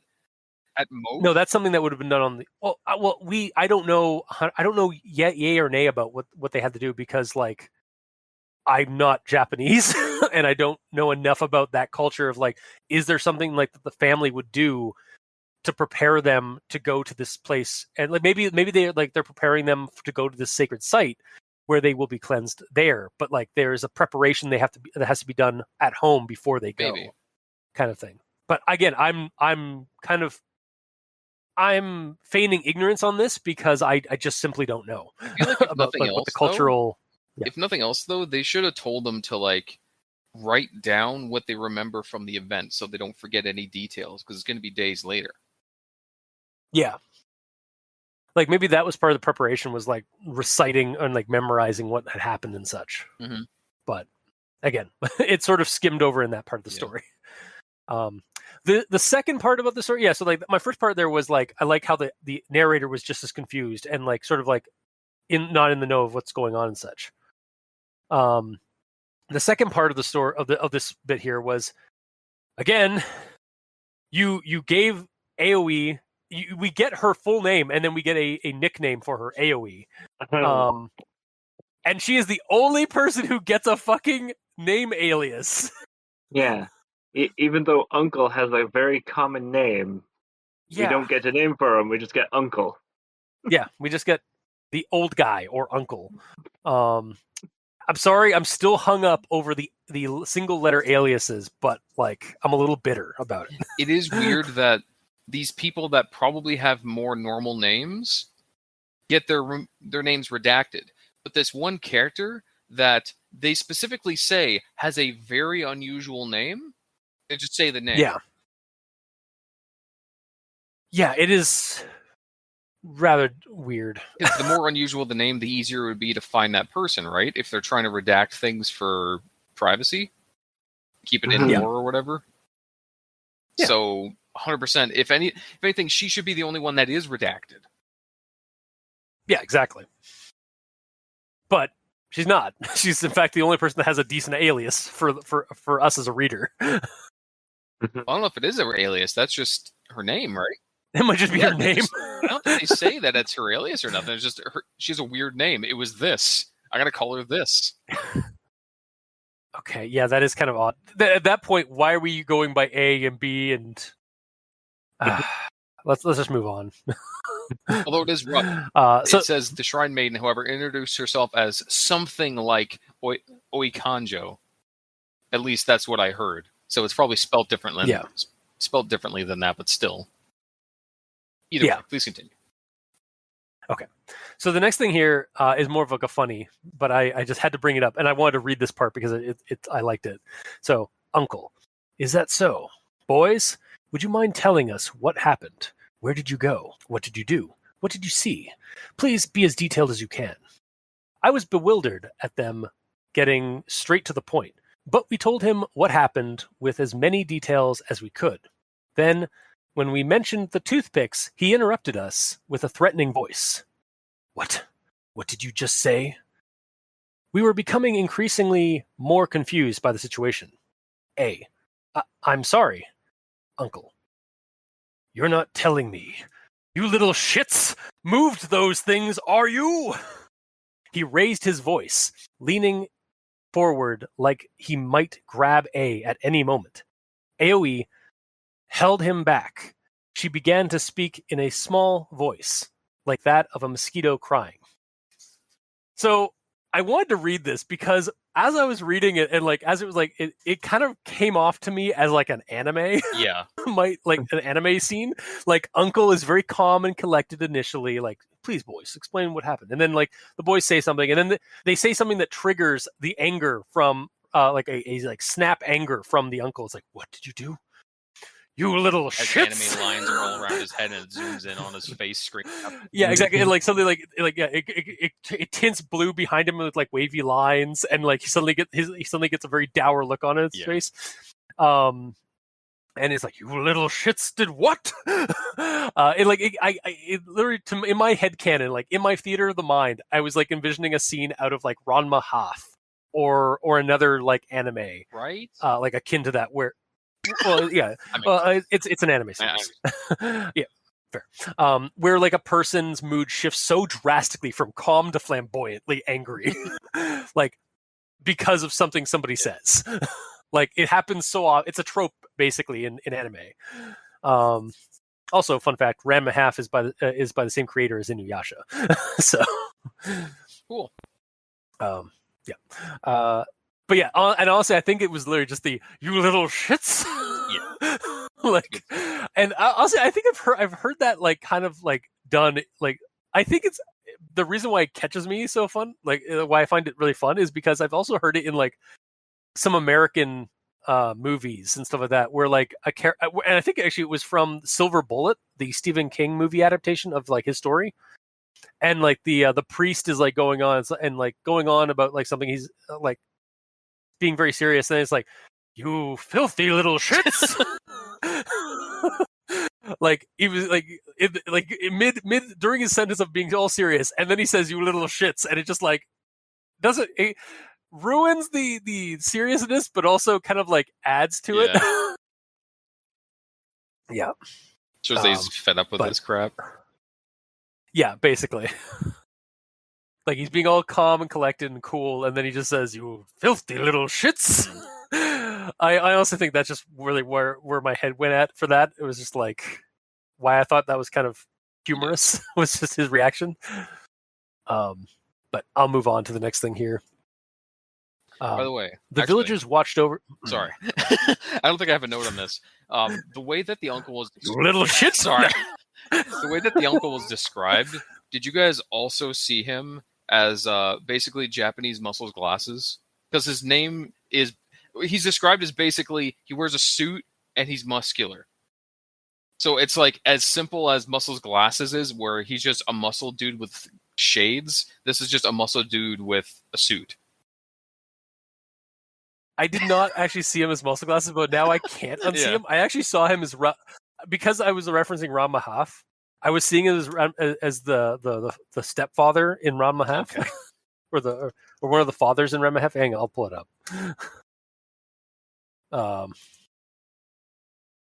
Yeah, I was seeing it as this guy here. Hang on, like as Son Tendo from Ranma Half is what I was seeing. Give me a second while I pull it up, put it into the chat. Oh yeah. Probably probably shouldn't have seen it like that guy. Yeah. He really is the rock eyebrow. He even does like manly crying, like holy, like he's like the like. Hang on, let me pull up another image. It's on the same Google image thing. Sorry for the audience at home. Fine, they can Google this too. Yeah. Look up Yon Tendo, or sorry, Son Tendo, which is SOUNTENDO. That's the guy I was envisioning when I thought of the old guy. But I digress. Moving on to the next one here. The villagers watched over the shrine maiden from the shadows as she earnestly risked her life to face the snake. But in the blink of an eye, the snake attacked, devouring the lower half of her body. Yet the Shrine Maiden continued to try to protect the villagers, using everything at her disposal as she fought with all her might. Even so, the villagers feared that the Shrine Maiden, now missing the lower half of her body, had no chance of defeating the snake. Instead, they offered her to the snake in exchange for the safety of their village. The snake, who found the powerful Shrine Maiden most unpleasant, agreed to their terms. In order to make her easier to devour, the villagers cut off the Shrine Maiden's arms and left her. The villagers cut off the Shrine Maiden's arms and left looking like a Daruma doll with no limbs. The snake ate her. Then, for a short while, the villagers experienced peace. And as I got to this part, I was just like, "Dick move, villagers! Dick move." A little bit. Also, another story that feels like it could have inspired an episode of Inuyasha. Like the snake monster going after a village. The villagers bring on this Shrine Maiden to try and stop it. She's critically injured, and then the villagers backstab her, and then she becomes the monster that Inuyasha has to fight years down the road, when he gets to the village. Again, I think that's just me. I've been watching Inuyasha, and Inuyasha is kind of steeped in the lore of yokai and other Japanese spirits and demons and monsters. I don't think they were always directly referencing a specific legend or something like that, but I'm pretty sure Inuyasha's monsters and villains and stuff were at least inspired by Japanese folklore and mythology. So, but moving on to the next thing here, it wasn't until later that the plan the Shrine Maiden's family came up with was brought to light. At the time, there were 6 people in her family. A disaster soon befell the village. The snake no longer showed its face after that day, and despite the fact there was nothing assaulting them anymore, villagers started dying one after the other. Wait, what plan did the Shrine family have? Did the Shrine Maiden's family have? Yeah, I don't know what plan they're talking about. I'm a little confused here. Maybe it was the Shrine Maiden's family. Maybe it wasn't until later that the plan, or that the Shrine Maiden's family discovered the plan the villagers had done, by making a deal with the serpent creature and sacrificing, because they were furious when they found out what the villagers had done, right? Well, I would think so. Yeah, so I was I think this is again an issue of the translation error, of something up, something isn't properly translating between the two languages. So, but I don't really have a way to fix it in this case. I just brought it up because wait, what plan? So my best fix for it would be that maybe the plan is what the Shrine Maiden's family discovered that the villagers had done by betraying the Shrine Maiden. Mm-hmm. And then disaster soon befell the village. And even though the snake no longer showed its face, villagers were still dying. So, and then we'd find out that it was because of Kankandara. And then moving to my next quote here. Uncle. I don't know from when or where this story started being told, but a service is held at regular intervals for that box.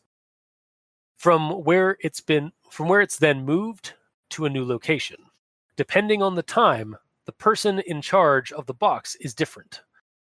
There are things that look like family crests all over the box, right? Those show all the families that have held service for the box up until this point. A meeting is held with families, just like ours, to decide who is next, although occasionally there are stupid people who volunteer themselves as well. That last part was kind of humorous to me, so I added that bit in. But the thing I was trying to get at by reading that quote is this story kind of feels like a variant or at least a distant cousin to the Kotori Bako story. Yes, 100%. Like just in terms of like in terms of the themes, the tropes, and even some of the subject matter, like a box, a cursed haunted box, and like steeped with a dark past, like from like that some village did. And there's family murder in it as well. Yeah, family murder. They have to move the boxes to different families and like watch over it. There's a shrine family that's maintaining the situation. Mm-hmm. So like, yeah, I don't know. Like, I mean, it could just be like it's like there could be like some commonalities in folklore here, or like maybe they are. Like what you kind of brought up earlier, gamer, when you're saying like, oh, you don't want to like change the story the way it was. Like maybe this is honestly like a means of, this is almost like phone tag where like Kotori Bako and Kankandara, like since they are either Japanese urban legends or like creepypastas that are posted on 2chan and other parts of Japanese internet. Maybe it's one or the other started off as the same thing, but then they got changed over time and became a different story creatively. So it was interesting. It's like how we'd done Kotori Bako and now we're doing Kankandara, and like I'm seeing these similarities between the two. Though they are distinctly different, they have a lot of similarity. But I shall move on. Aoi. There are two ways to bring about the Shrine Maiden's grudge. The thing you mustn't do is change the shape of the sticks. The thing you mustn't see her figure as represented by those sticks. Uncle. In practice, if you move the sticks, it's over, because this will lead to you inevitably seeing the Shrine Maiden's form. But, for some reason, you didn't see it. You guys would have seen the same thing the boy who moved the sticks did. If you saw nothing, then that means he likely saw nothing as well. This seemed like really convoluted. Like this whole like idea, like the whole Kankandara the whole way it like entraps you or like it hunts you or like curses you. It kind of seemed a little convoluted to me when I was reading the story. Like Yu-Gi-Oh levels of twists and counters. Like, you fell into my trap card. It just. I don't know if like maybe when I was reading it, I wasn't like, maybe I was just like a little bit like not understanding exactly, or I was kind of getting kind of lost in the weeds about it. But it just seemed kind of like, why go like there's got to be an easier way to describe this thing. Yeah. And then the next thing here, me. What do you mean? Didn't see anything. What we saw, Aoi. That was indeed the Shrine Maiden. But it wasn't Kankandara. She had no desire to steal your lives away. She didn't appear to you as Kankandara, but as a Shrine Maiden. That night was perhaps just a game to her. Perhaps a card game? Sorry, I'll stop with the Yu-Gi-Oh references. Yeah. Right there now. But yeah, like it was interesting. Like it's like I said, it was convoluted. Like kind of like so there's two sides of Kankandara. There's a safe Kankandara who's the Shrine Maiden form, and then there's a demon Kankandara that's like. And so basically, like, as long as you see the upper half, you're good. You're golden. If you see the lower half, you're fucked. It's kind of hard to understand. Like, and I wonder what the lower half would even be. Like, would it be like moving around like a snake because it's just a lower half? Yeah, because like, especially when we see the image of her, like where she's like on that fence there, like in the imagery on this version of the story. Like, yeah, are we supposed to? So, is it supposed to mean that, like, if you see the shape of, like, the shape of the toothpaste make of her lower half, you're fucked? But, like, also, like, if it's just her legs running around the forest, is that shit? Was that her legs out in the forest, like keeping in time with them? Oh, that you never actually saw. Yeah. Was that actually supposed to be her legs that and because they never actually saw the legs moving around and like keeping in time with her with their footfalls, that was like part of the game that like she was playing with them? Maybe.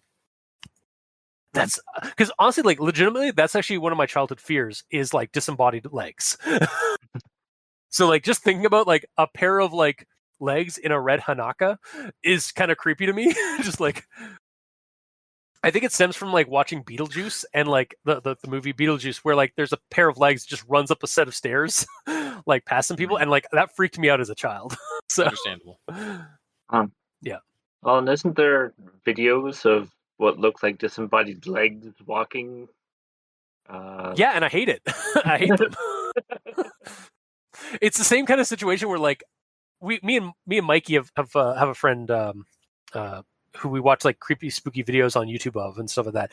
And we find we were having this conversation last weekend where we don't get easily creeped out by like the supernatural, like supposedly ghost stuff from the supernatural stuff. It's like when there's one video we watched that really freaked me out, and it was so simple because it's just a bunch of people in the middle of the woods at night, and their cameras focused in on like a tree that happens to have a pale hand, an arm, like wrapped around it that slowly slowly pulls away and goes back behind the tree. That fucking creeps me out.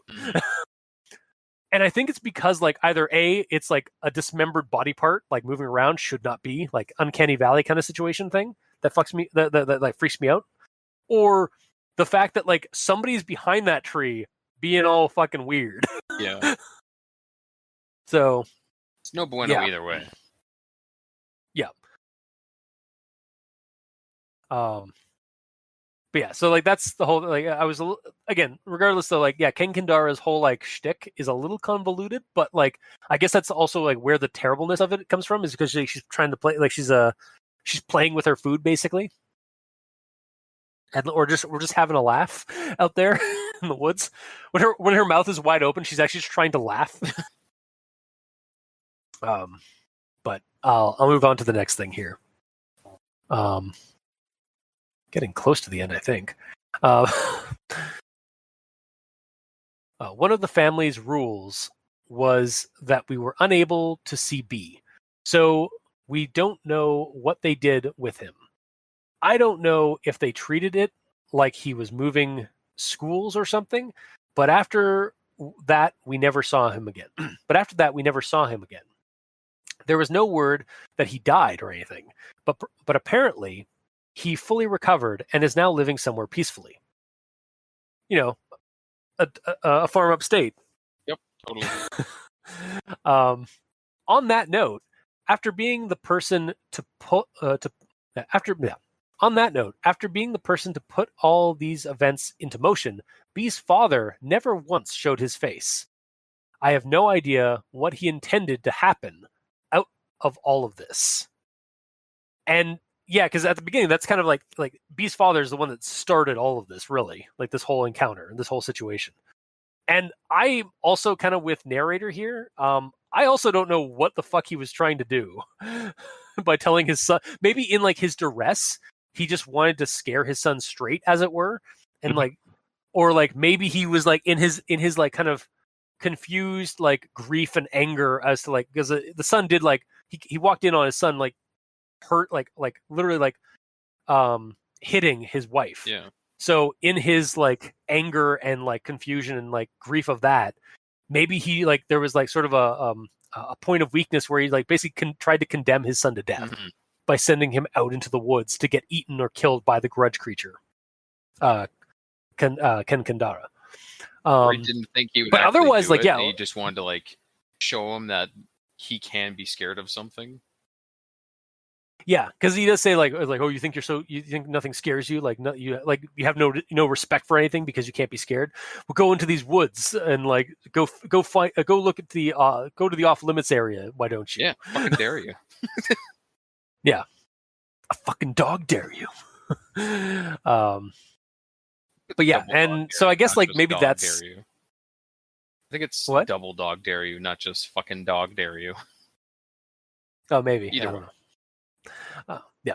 So yeah, maybe that's just the like maybe that's really what we're trying to get here, or what the father's intent here was just like a moment of weakness or a moment of poor judgment, brought on by wrath or by like by an anger. But otherwise, yeah, it's just like this entire thing is entirely the father's fault. Yeah. Well, I mean, kind of, yeah. Like it's really that entire family's kind of like needs to get some counseling. No, B needs to get some counseling. B's a fucking dick. Let's be real. B's mom, well, for me, like all of them are kind of at all of them are troubled. Like B's mom is way too overprotective. B is a little shit. Yeah. And B's dad, also kind of in the same line. Like he's the one that kind of started all this. So like they all need to go to like family counseling. I don't know. I feel the way I saw it is like the mom and dad they're doing the best they can considering the son's a little shit. Yeah.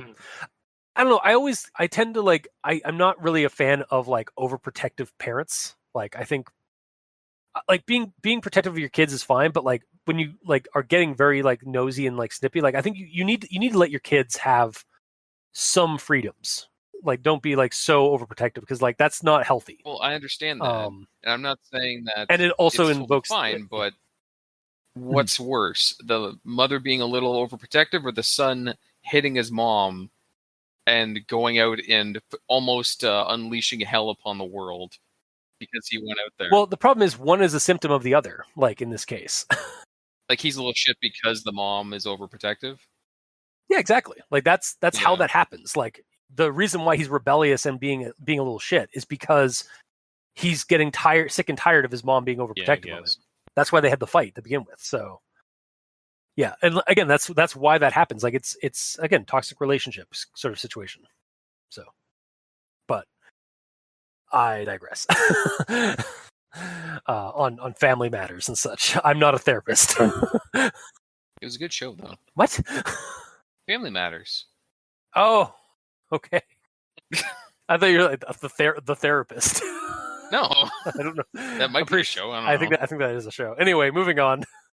So my last thing here is honestly regarding the monster and the setup of the story for game fodder, because 100% I would love to use this as game fodder for like a horror game of some kind, maybe in Cthulhu or Delta Green. I could see it being used in Fear itself, or even you want to be as like kids in that game, Little Fears. I could see this being done as a Shadowrun game. Sorry, Mikey. Like your Shadowrunners that are brought into your Johnson or your Mr. Johnson or your client in the game are like a group of shrine maidens that like need protection because they're moving or because they're transporting the Kankandara's like box seal and such to a new location. And like maybe there's like an antagonistic force like after you, or just like so there's no obstruction, so everything goes down smoothly. They want some extra protection. Mm-hmm. And then of course, the creature breaks loose, and now you have to deal with Kankandara. Man, how much of a dick move would it be if you ran a game like that, where like you set it up like, okay, someone's obviously going to come after this, but then you just go through the entire scenario of just like mundane things happening, like they run out of gas and they have to like walk to the to the nearby gas station, get some gas, come back. No, nothing bad happened. Okay. Anyways, we continue on our way, and they get a flat. It's like, oh man, all right, I guess I'll fix this flat. All right, let's get on our way. Yeah, they get to the end. It's like, okay, you delivered it. Good job. Yeah, so I like it. I have literally heard that happen in a Cthulhu game. Have you? There's a Delta Green game by the Technical Difficulties Gaming podcast where their GM Ethan, without spoiling too much, basically he finally went through with his threat of like running a Delta Green game that has nothing to do with the supernatural. Yeah. And it is a fun listen because like you're listening to the players like expecting the Shoggoth or expecting some weird thing to happen, but nothing happens. And it's such a good like subversion of expectations. Mm-hmm. I've also heard like where it's like there's a game run by the Roleplay Public Radio podcast called The Thieves Code, where Ross and he's the GM. He has his players play art thieves who have to break in, do a heist at this place. And he throws in like little things like there's something really fucked up and weird about this heist, like about these people we're stealing from. And for the entire scenario, the entire session, everything goes off well. They do everything right. Caleb, one of the players, is just like making sure all the things are going okay. Like they are very thorough with their heist stuff, like all their stuff. and then Ross throws in the supernatural at the very end, and Caleb is just like, "Don't you fucking do it, Peyton! Don't you? It was a great plan. We followed through. It went off perfectly. Don't fuck us, Peyton. Don't fuck." Like he goes like, and then like Ross threw in the vampire. Of course. and blood magic. And that's what fucked them over. Like, if it had been a mundane situation where there was no supernatural thing whatsoever, their heist would have gone out flawlessly. But because they were stealing from vampires, they got fucked. Nice. For doing everything right, they still got fucked. That sucks. Yeah, That's also like, funny. yeah, it's such a so that, and honestly, that's kind of the thing I do for this, to a degree, like in a similar vein. I could see like having the players do like skill checks or having their actions really be the thing that screws them over in the end. Like having the PCs like watching, letting and watching the PCs fiddle around with the box, unaware of what happens if they fail the investigation roll or what their actions do. Like again, if they tamper with the toothpick thing, or even like and suddenly they're cursed by or marked by Kankandara, or like they roll a successful spot check. And that's how they see the lower half of Kankandara, and that's what pretty well fucks them over. Like it could even happen like early on, like you guys are like, because I imagine you guys are going to be my players if I do this. You're walking through your characters are walking through the forest, and I have you guys roll listen checks, and you hear like the footstep thing, right? So then and then obviously either one of you guys or like I'll prompt it, like one of you like roll spot checks. And whoever gets like the highest, or whoever gets over a certain like TM that I've established, and I'll make it difficult. I'll make it a difficult TM, but if like one of you guys passes that TM, you're like, all right, you see what looks like disembodied legs moving out in the distance in the woods, and I don't tell you ahead of time, but you're fucked from that. Like that person specifically is fucked because they've seen the lower half. What the hell's a TM, by the way? Like a target number. Sorry, I meant TN, not TM. Okay. Yeah, TN, like a target number, or like it's like the same as like a dice check kind of thing. Yeah. So yeah, and like that's where like that person's fucked, and then, or similarly, like when you're inside the off limit zone, like you roll spot a much more successful spot check basically fucks over the character, and that's the kind of thing that happens in Cthulhu games because often investigators who do well on like spot checks or perception checks or even intelligence checks, like knowledge rolls, you don't want to succeed those knowledge rolls or those spot checks because then you're going to be hit with a sanity hit. Yeah, because you're seeing something ignorant to the whole situation. Exactly, like in Call of Cthulhu, the tabletop RPG, ignorance is often bliss. See, so like, knowing that though, yeah, I feel like you could specifically make your character crappy at intelligence rolls and spot checks to avoid that, like metagame it. Yeah, and but at that point, like that's if you're doing that in the game, you're not necessarily playing the game wrong, but you're lowering your level of fun because the point of that game, Call of Cthulhu and Delta Green and stuff like that, is not to win the game. Yeah. The point is to go insane. The fun parts of the game, often a lot of the reason why people play Delta Green and Call of Cthulhu is not to win the game or survive. It is to die, go insane, or get eaten by the mythos. Like it's if you survive it, or if you manage to fight the mythos and win and survive, hey, cool. Here's some extra sanity points back for defeating a creature from the mythos. But honestly, that's only one aspect of fun for that kind of game. Like honestly, when I'm a player in Call of Cthulhu or like Delta Green games, I'm not looking to survive the game. I've made like the point of the game is that you need to know ahead of time that your character is very likely going to die in this scenario, and you need to be okay with that. So don't pout and don't be a sore loser when your character dies or goes irrevocably insane. Lean into that and have fun with that because that's the point of Call of Cthulhu and Delta Green. And like often if you horror want to play games. a power fantasy, play Pathfinder or something. Exactly, yeah. Yeah.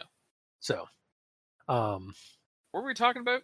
we're talking about the game, how to make this story gameable. Okay, which again, and it stems from this. Like that's, yeah, I feel like Kankandara, like the way she's described, the history we have of her in the story, like the mystery of the scenario of this story as well with the kids and stuff. It's a perfect setup for a horror scenario. Like you can be like an organization that's helping the group of shrine maidens that are like keeping her maintained and concealed there.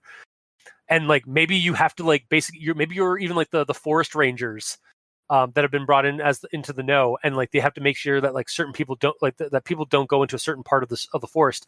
And when you obviously in the scenario you get a report, it's like somebody spotted somebody going too close to the off limits zone. It's like, oh fuck, and then you have to go in there to go after them, and then that's when you start seeing or hearing things too.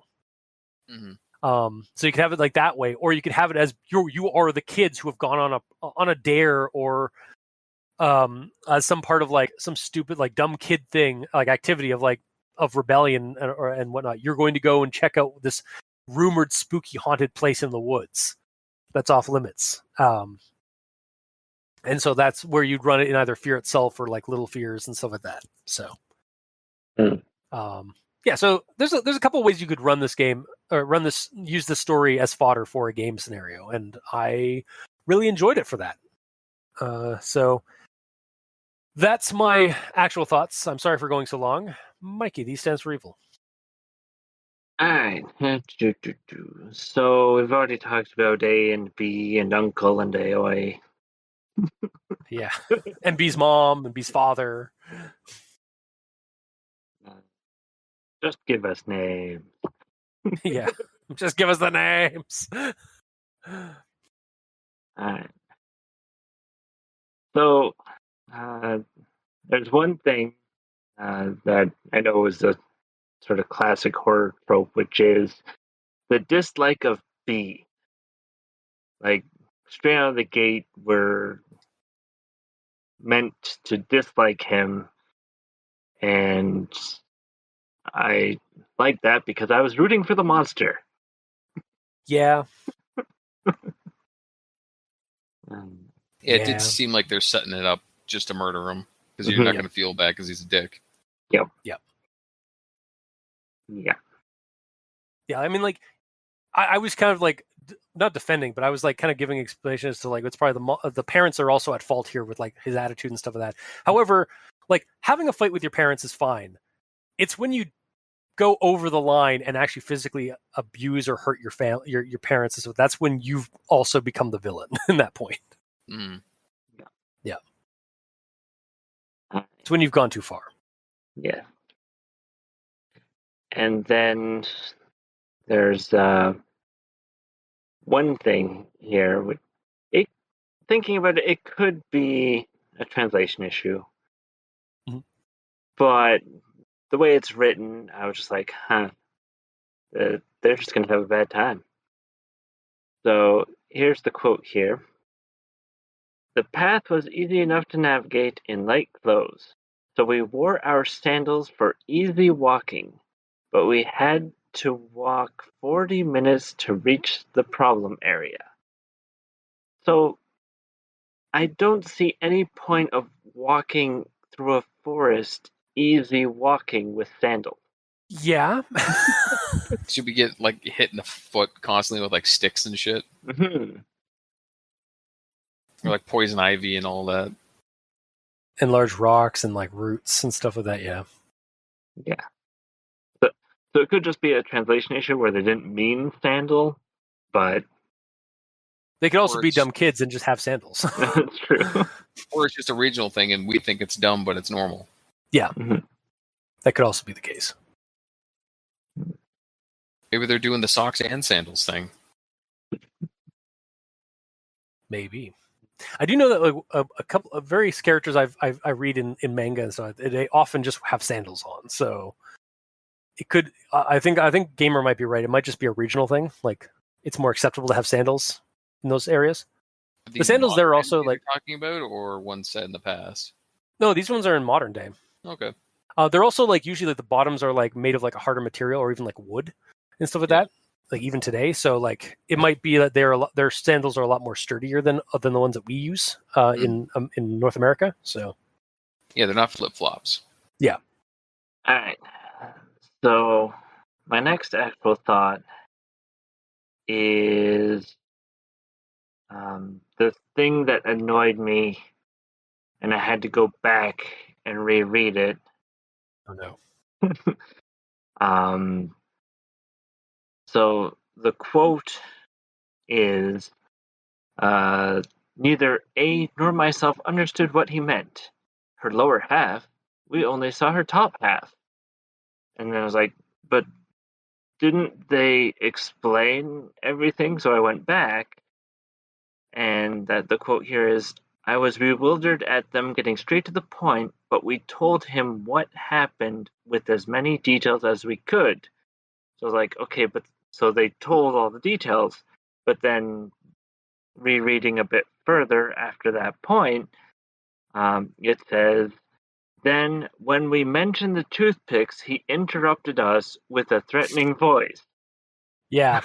So technically, they didn't get to the part where they know that the old guy in them knew that they had seen Kankandara, but they didn't get to the part of the. They didn't let them finish. Yeah. Oh, okay. Yeah. Yeah. Yeah. So that was the thing, and then when I was rereading, I was like, okay, and then it goes on to say, finally, he told us all about the thing we saw. So it's like, so basically, the old man takes over for the story. It was like, oh yeah, you saw this disembodied lower half, and it was this thing, and da da da da da. And they're like, Who is he? Cultistic Mikey? Sorry, Mikey. Didn't mean to interrupt. and then Sorry. yeah, so it just the whole thing, like they're there to tell them what they saw, but they didn't let them say what they saw. What did you see? Okay, this is so. This is what happened. Yeah.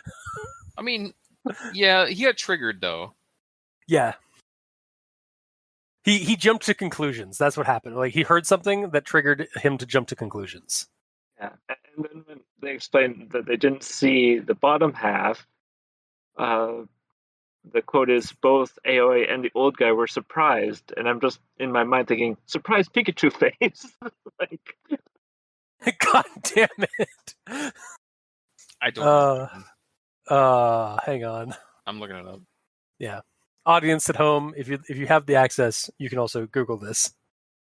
There's if you haven't for it. Yeah. Oh, that one, yeah. Yeah. Fucking face. Sorry. Mikey? yeah. So, yeah. Yeah. So, yeah. So, like, they're surprised at the fact that they interrupted the story, said what happened, but it didn't actually happen that way. Yep.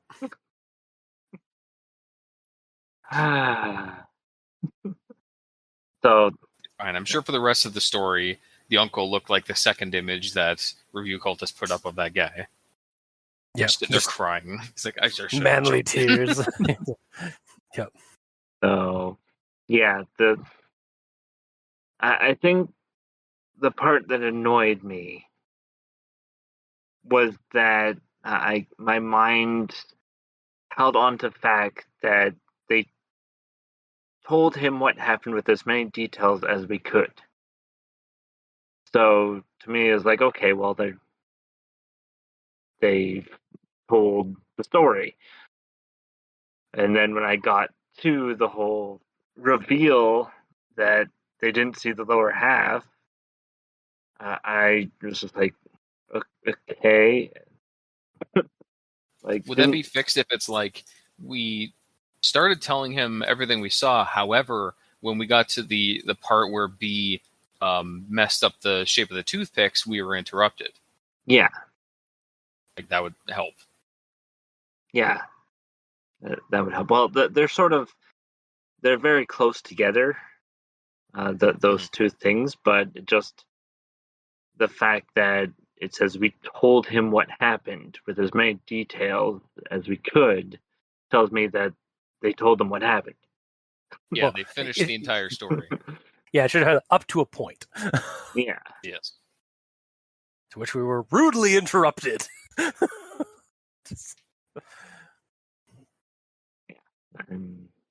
At that point, it should have been, no, sir, you are the little shit. Yeah. that would have been epic. Or the big shit. We might be little shits, but you're a big dookie. Oh, got him. And just A in there. It's like, yeah. High five. Bam. Anyway. So that's the end of my actual thoughts. Okay. Gamer. Okay. You got my first few. So I'll jump into this section of my notes, which I'm referring to as my random rope ramblings. Okay. Here, I will go over my constant annoyance with how rope is being described in this story. So Okay. sit back and listen how I stumbled through these ropes. Okay, I will mute myself so I don't talk over you. So I don't pull an old guy. Okay. Let's start with the description of the fence, as far as B knew before he went there. The quote is, "It was surrounded by a 2-meter-high fence, and on the fence there was a thick rope and barbed wire all the way around. This was entwined with white paper, it was zigzag cut, and countless bells of all sizes. Sections of the fence were also irregular in height. No matter how you looked at it, it just wasn't normal." So on this description, I assumed that there was either a single thick rope wrapped around the outside of the fence, or it was weaved through the links of the fence to hold it in place, because it says a thick rope, like singular. Mm-hmm.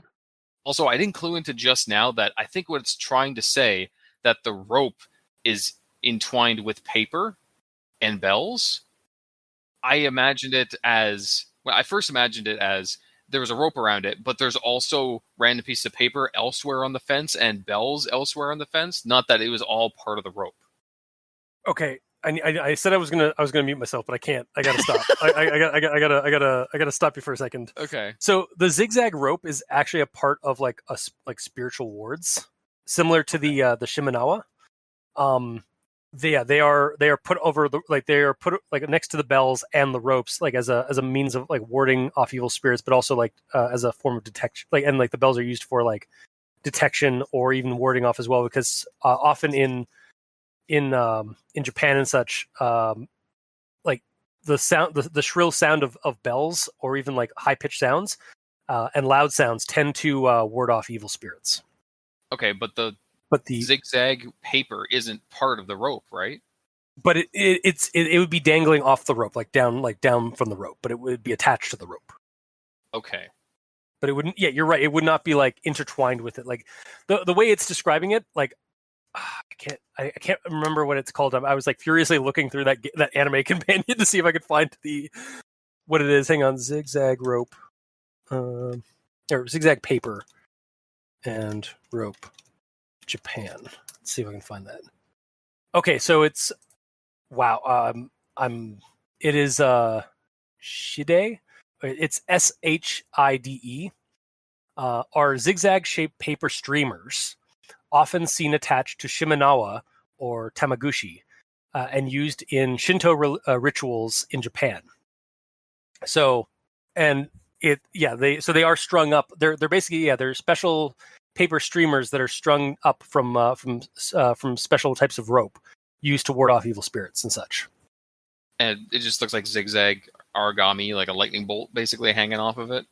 Yeah, in fact, that's exactly. Yeah, they look like they're called the lightning. Like they are a popular ritual is using a haraguchi or lightning wand, which has the zigzag paper on it, adorned to it, adorned to the wall, to the wand itself. And it's used. The Shinto priest waves the haraguchi over a person, item, or newly bought property, such as a building or a car. The wand, waved in a rhythmic motion, rustles the paper to create a noise. And it's looks like it's some kind of a purification ritual. Mm-hmm.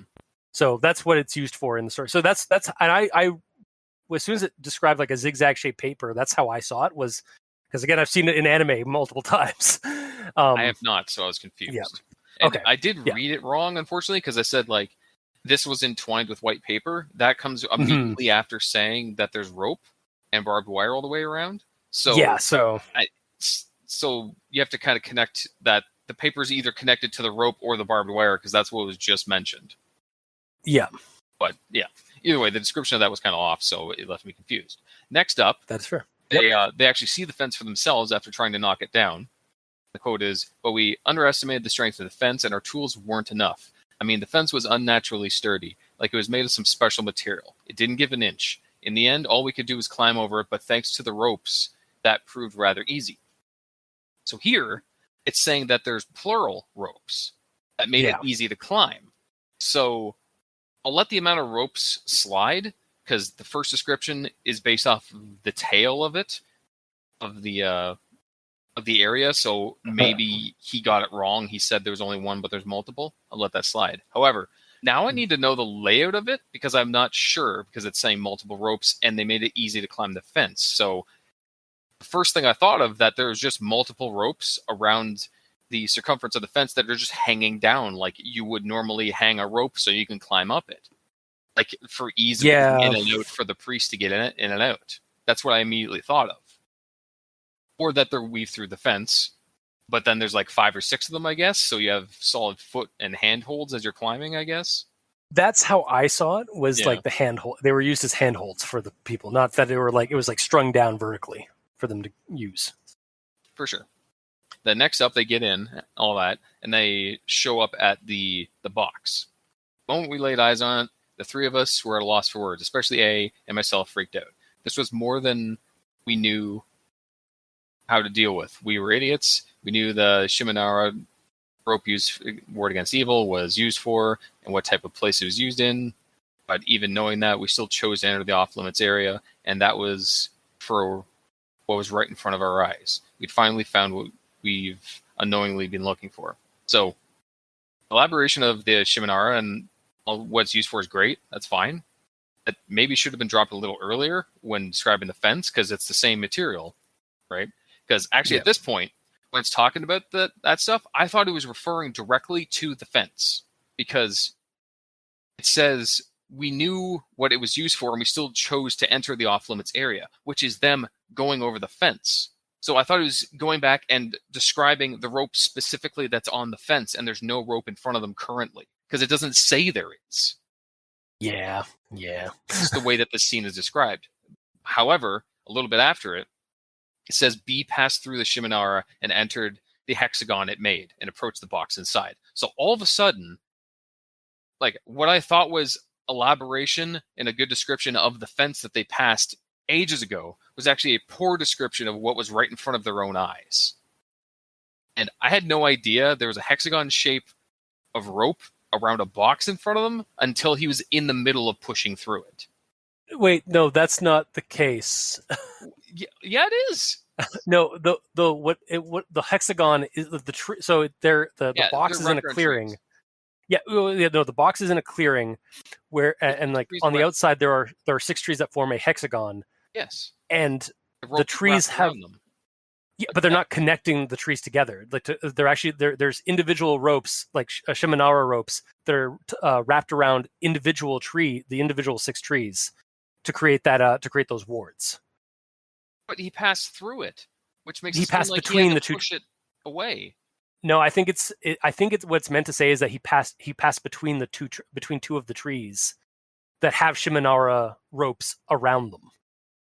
Because it says he passed through the Shimanara, which sounds like he's pushing it out of the way.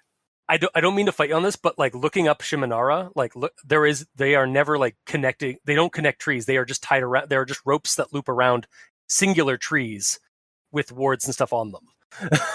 Here, I can pull it up if you want. They would have had to find a specific, like, they would have had to look through the forest for a clearing that specifically has a perfect amount of trees around it that make a perfect hexagon.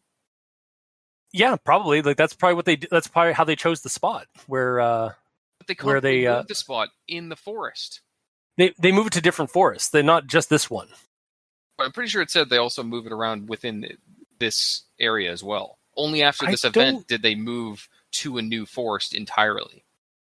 I don't think I'm that's pretty how sure it it is, said but okay, I don't think so, but I could be wrong as well. Regardless, I kind of got the impression that they go to different forests. But yeah, it's clearly not described well, because you knowing what you know about all this, you had a heads up on this. my limited knowledge of Japanese culture and spirituality. Yeah, where it not being described and it's saying pushing through, so I imagined it's a hexagon of rope, like a police barrier, do not cross, yellow tape situation, just with this stuff. Yeah, like it was but taped off. Yeah, I see the image. Yeah. Now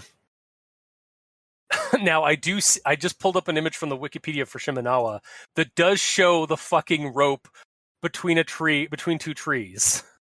That's fucking helpful. Like, maybe that's the tree, fine, but it probably still connects to another tree.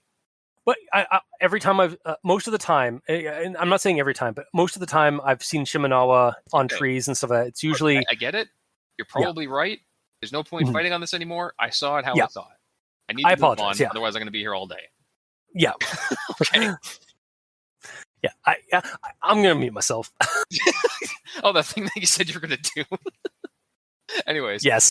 So, when the characters showed up at this area, the characters literally stopped and were shocked at what they saw. So why couldn't I, the reader, also be left in shock and awe at what is in front of me? Because I literally just saw a random box on the floor, because that's all that was described. And things had to be described as they were happening. So I had to constantly erase my previous vision of what happened on all this as everything was happening.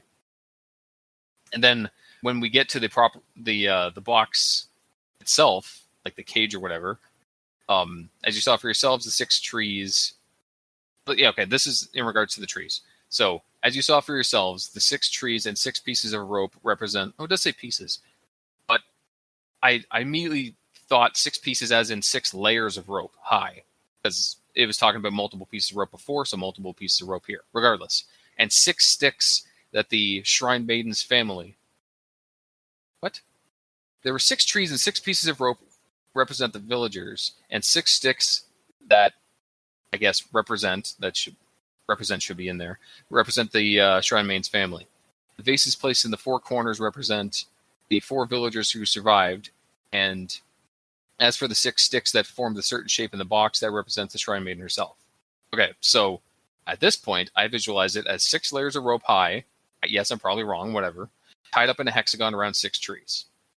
And when it says, like, the 6 sticks, the Shrine Maiden's family, I don't know what sticks they're referring to in this case at all. And it's saying that there's 1 vase in each corner, but I'm pretty sure it said 4 in each corner before. So I'm still confused as to the size and layout of this box, because what it says and what it says later are always different. Yeah. I think when it says the sticks, it's referring to the toothpicks that it was referencing earlier, but they decided to call them something different. But it said it's it the twice. Same thing. It said I know. The 6 sticks, the Shrine Maiden's family, blah, blah, blah, talking about vases. And as for the 6 sticks that formed a certain shape inside the box, like, it sounds like it's talking about different sticks now. No, those are the toothpicks. Oh, man. No, those are the toothpicks that the kids, because the kids are referring to them as toothpicks. The old guy who's explaining this is calling them sticks. So, like, he's using a different thing than the kids were using. Okay. To describe them. Yeah. It's a little convoluted and confusing. Like, why doesn't he just explain the sticks the same in the same area? Like, he says there's 6 trees, 6 pieces of rope, and 6 sticks. And then he immediately goes on saying the vases are put in each corner represent this, and the 6 sticks that formed a certain shape inside the box represent this. But it doesn't say anything about, like, that 6 trees represent this, and 6 pieces of rope represent this. Like, only a couple of things are getting elaborated on, so it almost sounds like they're new things. Yeah. One of them is new things, the vases. It keeps bringing up new things. The only one that it references back to, apparently, is the sticks, as in the sticks inside the PET bottles. Well, the vases are the ones that the kids found in the corners of the box. I understand that. but it only mentions them once. It's mentioning the sticks twice. And that's the confusing part, because everything else is just listing off a new thing one after another. Okay. And the number of vases, when it first mentions them, it says, and the two of us stood behind him to look inside. There were 4 vases in each corner, shaped like PET bottles. And then here later on, it says that there's... Does it actually say that? It says there were 4 vases in each corner. Fuck, hang on. I need to look that up. Well, here it says vases placed in each corner represent the 4 villagers who survived. Which also sounds plural, because it says vases placed in each corner, not vase placed in each corner. Okay. That isn't that particular, like, I'm going to fight you on that one, because, like, it's referring to them as a whole, not as each individual in each corner. It's like the vases in each corner. To me, I would understand that as there's a vase in each corner, not... But... You just said it the other way, though. I know, but that's how my brain works, man. Like, I would see it differently. I would see that. That's how I would interpret it if it was told to me like that. Again, we're different. We have different mindsets and like how our brains work. So, regarding though, I need to pull up that, like, where, like, they find the vases in the box the first time. PET. Yeah, hang on. Because that's the only time PET is shown up. Okay, he removed one side. Two of us stood behind him to look inside. There were 4 vases in each corner. Okay. I hate that. I know. Because I basically, I maybe typo-nesed over it. Like, I read over that and just assumed 1 vase in each corner. Hence why there's 4 corners. So that's how I interpreted it. But I understand why you are so fucking confused by that. Yeah. Because that is definitely, when you reread it, it definitely is, there were 4 vases in each corner.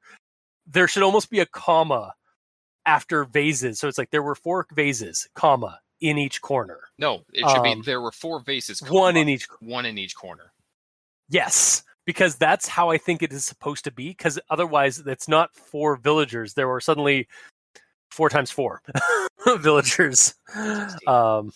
16. Yes, thank you. Yeah, there are suddenly there are none. There are not 4 villagers that are represented by vases. There are 16 villagers. But yeah. So I think I honestly think it's again a translation typo. Mm-hmm. That you are having such a hard time with in the story, and I'm sorry that you are. Pretty much any time that rope was mentioned, there was a problem around it in one way or another. And that's why I made this entire section of my random rope ramblings, because it just pissed me off and annoyed me. Because as soon as I got a grasp on what it was, a little bit later in the story, it describes it different, and then different again, and then more different. Like, but it's really just saying the same thing. It's trying to describe the exact same fucking thing from the very beginning, but it's saying it in 3 or 4 different ways. Yeah. That is wholly confusing you, and I understand your confusion, honestly. like I get it. Okay. Now I can move on from that. Okay. Here's one that's way quicker. B says, A, walk forward a bit. A says, why? He should say, just do it! Make your dreams come true. Yeah. Moving on. Also, my reaction to that because you said it aloud. It's like when he said why, it's like suddenly why showed up out of the darkness. Another character, the letter Y. Yeah. Why? When did you get here? Yeah, exactly. I wouldn't put it past this story. But moving on. Yeah. They get to the fence, and A says, hey, you really want to knock this shit down and go inside? No matter how you look at it, this ain't right, man. When I thought that they were getting here, I thought they were just going to climb over it, and apparently they're wanting to knock the fence down. They don't even know what's in it. If they did actually knock the fence down, they could have, as I said earlier in this episode, unleashed hell upon the world for all they know. Yeah, Kankandara would have broken loose, and we'd all be fucked. Yeah. Well, a portion of a prefecture in Japan might be the only ones that are fucked, but still a large area of Japan might be fucked. There would be a large AoE of fuckery that would happen. Yes. Mm-hmm. And then later on, B says, I don't know if it's a ghost or not, but supposing what you say is true, that means whatever it is can't leave this fenced off area, right? If so, then it's nothing we can't deal with, is what B says, stupidly. Because the way I see it, if you lock a tiger in a cage, that doesn't mean it won't tear you to shreds if you go in the cage with it. Yeah, it legitimately could, like, that fence seems pretty durable. So whatever's in there can't be that hard to deal with, right?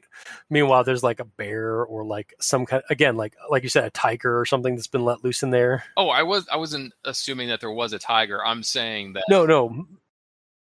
Just like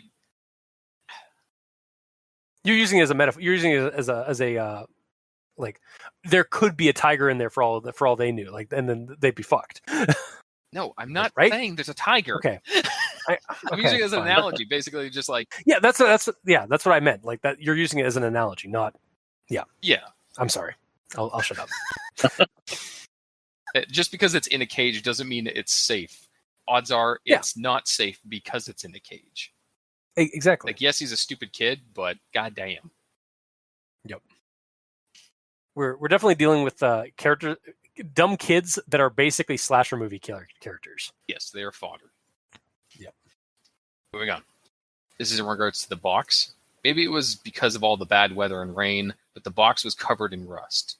There was a lid on top made of half mesh so we could see inside, but there was another board underneath the lid. So in the end, we couldn't see anything else. Not only that, the box was covered in amazing chalk markings. So I kind of wish that there was more description about the chalk markings. Like, yeah, it says that they're family crests and all that, but are these old markings that are just not being washed away from the rain and the corrosion for some reason? Like, they should not still be good, considering the box is so fucked up? Or are they all fresh ones, from what I assume that the Shrine Maidens do when they come here? And then later on, based on the elaboration of it, it seems that the keepers of the box add their crest to the box as they're taking turns taking care of it, right? So shouldn't there be a wide range of patina, basically, on the press? So like some of them are like almost worn off, but like one of them is really fresh because that's the most recent one. I don't know how it's meant to be honest. Yeah, no, I get you. Like, some more description would definitely help. How do you think it's meant to be? Honestly, I kind of just took it at face value, and all right, they're just like for some reason, despite the rain like fall and some of that and the rust, they're just chalked drawings. I honestly did not put a whole lot of thought into it, into it. So I just I kind of took it at face value. It was like, okay, there's a bunch of chalk signatures and family crests on this thing. Yeah. I did not go very far into like, oh, I wonder, like, are some of them like older, or have they been like refreshed when like the next maiden? Like, now that you bring it up, I'm thinking about that, but at the time of reading, I did not think anything of it. Okay, well, now that I brought it up, what do you think it is? I kind of like the idea of like, there are some that are faded, like barely legible, but then there are ones that are fresh and like look fresh, because that would again detail that there is a story here, there is a history here. Yeah. But I also kind of like the idea that the Shrine Maidens come and when they add the new family that's maintaining it, they also help refresh the old ones too. Yeah. But or like, I think it would make more sense that they're doing to put these crests on. The crests themselves are protected, so they don't weather. Like, they might even have like a soft glow to them or whatever, you know? Yeah, exactly. That would have actually been a really nice, a cool touch if like they shined their light on the box to see these things, and then when they took off the light from it, like just moved their light off of it, they saw a faint glowing coming off the box. Like, heck, that could have even been added. Like, they saw when they were describing like this horrible thing. I can't. It's not that bad. It's not. It's like, and then maybe let's open the box, see if there's maybe some goodies in it. It's like, oh, so there was a box they were looking at in the middle of that clearing. Maybe they should have had, like, at that point, like, they saw this metal box with chalk writing or of some kind, because they couldn't see it because they were a little bit far away from it at that point. But it was faintly glowing in the darkness. Yeah. Like, so that's why, like, they thought it was like, well, there's something weird off about that box, because there's a faint glow coming off the writing and like the symbols that are on the box. And now that I think about it, But, like- how did they get there specifically? How did they know to go to that section of the forest specifically? Well, they know it's probably like common knowledge that area is off limits. Yeah, the entire area. They walked for like 40 minutes. How did they find the box? The box was inside the perimeter of the fence area. Yes, but the fence area isn't just like a 10-foot fence. It's a big zone. That is true. Because it's not. At least that's the way. At least that's the way it's described. Immediately, the box is there. Yeah, yeah. There should have been like a period where they like walked a little bit further into the fenced off area and then found the clearing. They kind of skimmed the details about like how far away from the fence line the clearing was. Yeah, because regardless, like even if it's just a couple minutes in that direction, if they walk in that direction, they're going the wrong way. They just happened to go directly towards it, like there was a objective indicator on their HUD of where to go. Or they were being drawn in because of the stronger influence within the perimeter. Like they felt a weird like atmosphere, a presence in when they entered the perimeter of the fence line. Mm-hmm. So maybe they were being pulled towards the box and the clearing. Yeah, maybe. And but it's not described, so they wouldn't say that. That's also true, yeah. So there's your immersion level angle. So yeah, maybe that's it. I don't know. Yeah. Just some question of them saying like, how do we know where to go in here? Like as soon as they jump down, it's like, okay, well, what are we looking for here? Where do we go? It's even if one of them's just like B's like, I kind of feel like we should go that way. And they're like, yeah, that way feels good. Just something like that would be nice. Getcha. Either way. And then the box itself, I kind of want to know the scale of it because I don't know. Because the quote when they start talking about it is, he removed one side of the box and the two of us stood behind him looking inside. There were 4 vases in each corner. So when it said that, and it told me that the vase is basically the size of a water bottle, I'm thinking 4 water bottles in each corner. Mm-hmm. And they're probably not connected to the other water bottles. So the thing's got to be like 3-4 feet wide, if that's the case, based on there being 4 in each corner, which there isn't, but that's the way it told me. But like the scale could be anything from A to B without, like, it's hard to get a visual on the size of this box without it saying the size of the box. Like even a rough estimate, Yeah, I honestly kind of got. Again, my brain just like immediately fills in like information that it does, that seems superfluous to it when I'm reading a story, or like the story's not going to give me information. I'm just going to come up with something myself. And so I kind of came up with like, it was a 3x4 or like it was a 3x4 box, like you described, mm-hmm. like you initially like said.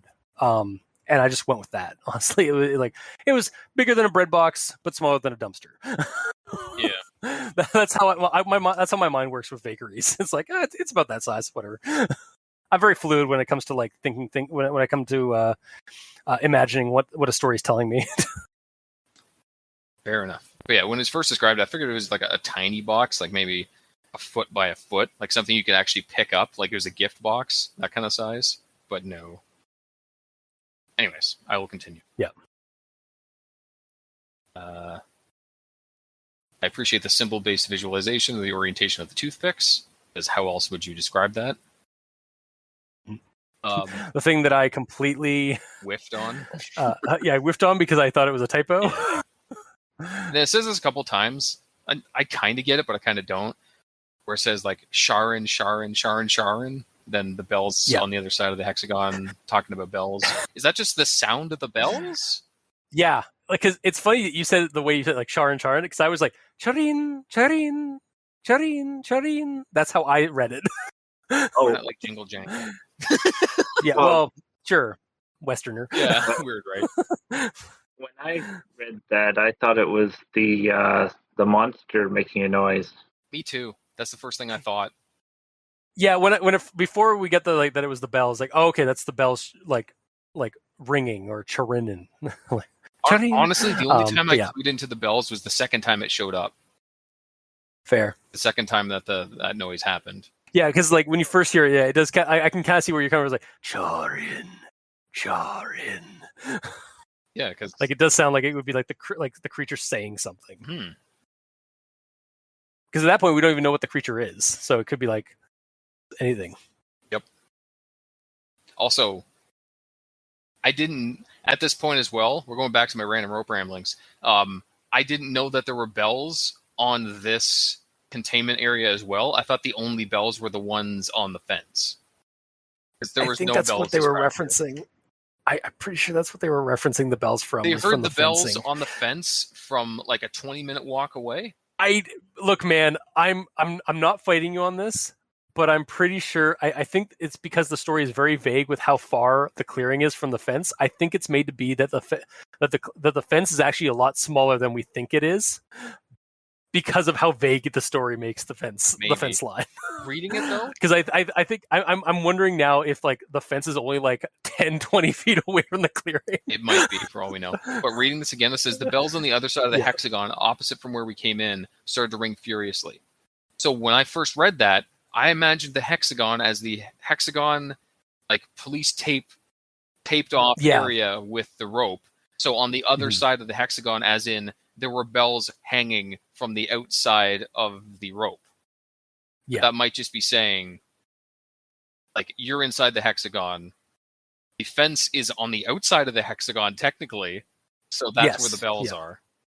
I think that's what it's trying to say. But again, because of the translation and like the translation, I will say this is actually one of the first times of the Kowabana translations that it felt like this translation could have been a lot, like it could have been tweaked and refined a little bit more, because it felt like sort of just a basic translation. Maybe. From the original Japanese, because like there are some issues in the writing that seemed like to me it was because it was directly translated and it wasn't tweaked to make it sound more to give us proper context to certain things and such. But that's the thing. Whereas it might have made more sense in Japan. Sorry. That's the thing though. Like we kind of talked about this before in regards to the names. Like if you're translating something and you're just doing a one-to-one translation, okay. But if you're wanting to do things like change the way things are described or add names to characters, you would have to contact the original author to see if that's okay or not, really, right? When it comes to some creepypastas, like this is obviously an urban legend from Japan, so like, I mean, I don't like this is sort of like the gray area when it comes to certain like urban legends and creepypastas, because like if the person just posts it out there like anonymously, it's sort of open season, or it's sort of like open source. You can mess with it if you want. Yeah, open source, or it's like sort of like free game, like you. But like that's why like certain people like that's why why we try to find the authors of the story to what's the word to credit them for the creepypasta that we're discussing on the show. But if we can't, like it's obviously anonymous. Like there are certain ones that like the internet, like because it's the anonymity of the internet. If somebody put something out there anonymously, it's sort of like you're kind of like expected to have your story. Like if it's getting copied and pasted across the internet, it's going to get changed, because that's how the internet and like copying and pasting things works. It's like phone tag, I guess, right? So yeah, I suppose. Anyways. Yeah. Then we get back to the fence. As soon as we saw the fence, we jumped and scrambled over it, hitting the ground and running for the entrance. But perhaps in his fear and confusion, A was stuck trying to get over. Then there's a couple lines later, and it says, I knew our words were just spurring A into more confusion, but we had to hurry. A was totally absorbed in getting over the fence. Just when we were about to reach the top of the fence, our eyes were elsewhere. So, again, because the story seems to like doing this, it describes something very clearly, and I see it one way, and then a little bit later, it changes it. Because at first it says, E and Nair jumped over the fence, they're running, they're good to go. And then all of a sudden it says, just when we were about to reach the top of the fence, as in they're all still climbing the fence on the inside now? And this is the case where I think this again, another translation error, where I think it's supposed to just be A at the top of the fence, not them, because we've already established they're on the ground from before. And that does clarified later. It's just in this one it says we. If it was just Yeah. when he was about to reach the top of the fence, our eyes were elsewhere, then that'd be fine. Yeah, honestly, that could just be like a simple, like not even a Typo. translation typo. That just might be a regular typo. It might be, yeah. Even though, well, I mean, like W and E are right next to each other. H is like halfway across the keyboard. Dude, I've done dumber. I know. I'm not actually like poking at like, well, I mean, like clearly, like how could you miss that? But like, honestly, it's a simple typo. Yeah, like probably. it happens. Mm-hmm. And again, that's justified later when it says A suddenly jumped over the top of the fence, landing on B and myself. Yes. Or if you read that incorrectly, suddenly jumped over the top of the fence because you're starting with A. God damn it. Yeah. And then when they get out and everything, all the parents get the kids back. They ask if they made it past the fence, but they didn't get an answer from the kids. So, and like, why didn't they question the kids at all, really? Like, they waited until B had a problem the next day to sit the kids down and question them about what happened. Even though they brought them to, like, the rec center or whatever, what did they do there? Yeah, I don't really. I think there's again cases in the story where there's too much skimming. I think like they should have said like what like happened. Like, did you go over the fence? Like, I feel like there was supposed to be like, yes, they went over the fence. Like, okay, well, and they escaped it, so they're fine. Like, yeah, but with how important this stuff is, they're like, oh shit, you went over the fence. What did you do in there? Did you fuck with it? Like, they would immediately ask more questions if it's this dire, and they know it's this dire because they do. Yeah. I want to fight you on this, but I don't. That's fair enough. We'll like, no, but honestly, and the reason why I don't want to fight you is because you are kind of speaking truth. Mm-hmm. Like you're being logical here. Like I was like, it's like maybe it's because like they were so like they're just relieved that their kids are safe. Like they made it back. But like, yeah, like honestly, this entire story could probably have been sped up a little bit by them finding like if they had actually told their parents like what exactly happened, what they fucking did. Because that's when like they'd start prepping, they like ahead of time before like the mom the next day contacted them about B's like situation. Yeah, because the story wouldn't change. Like, it's just they would tell them what happened first. You're like, oh shit, well at least you guys are okay. Cut to the next day where B's like, ow, ow, ow.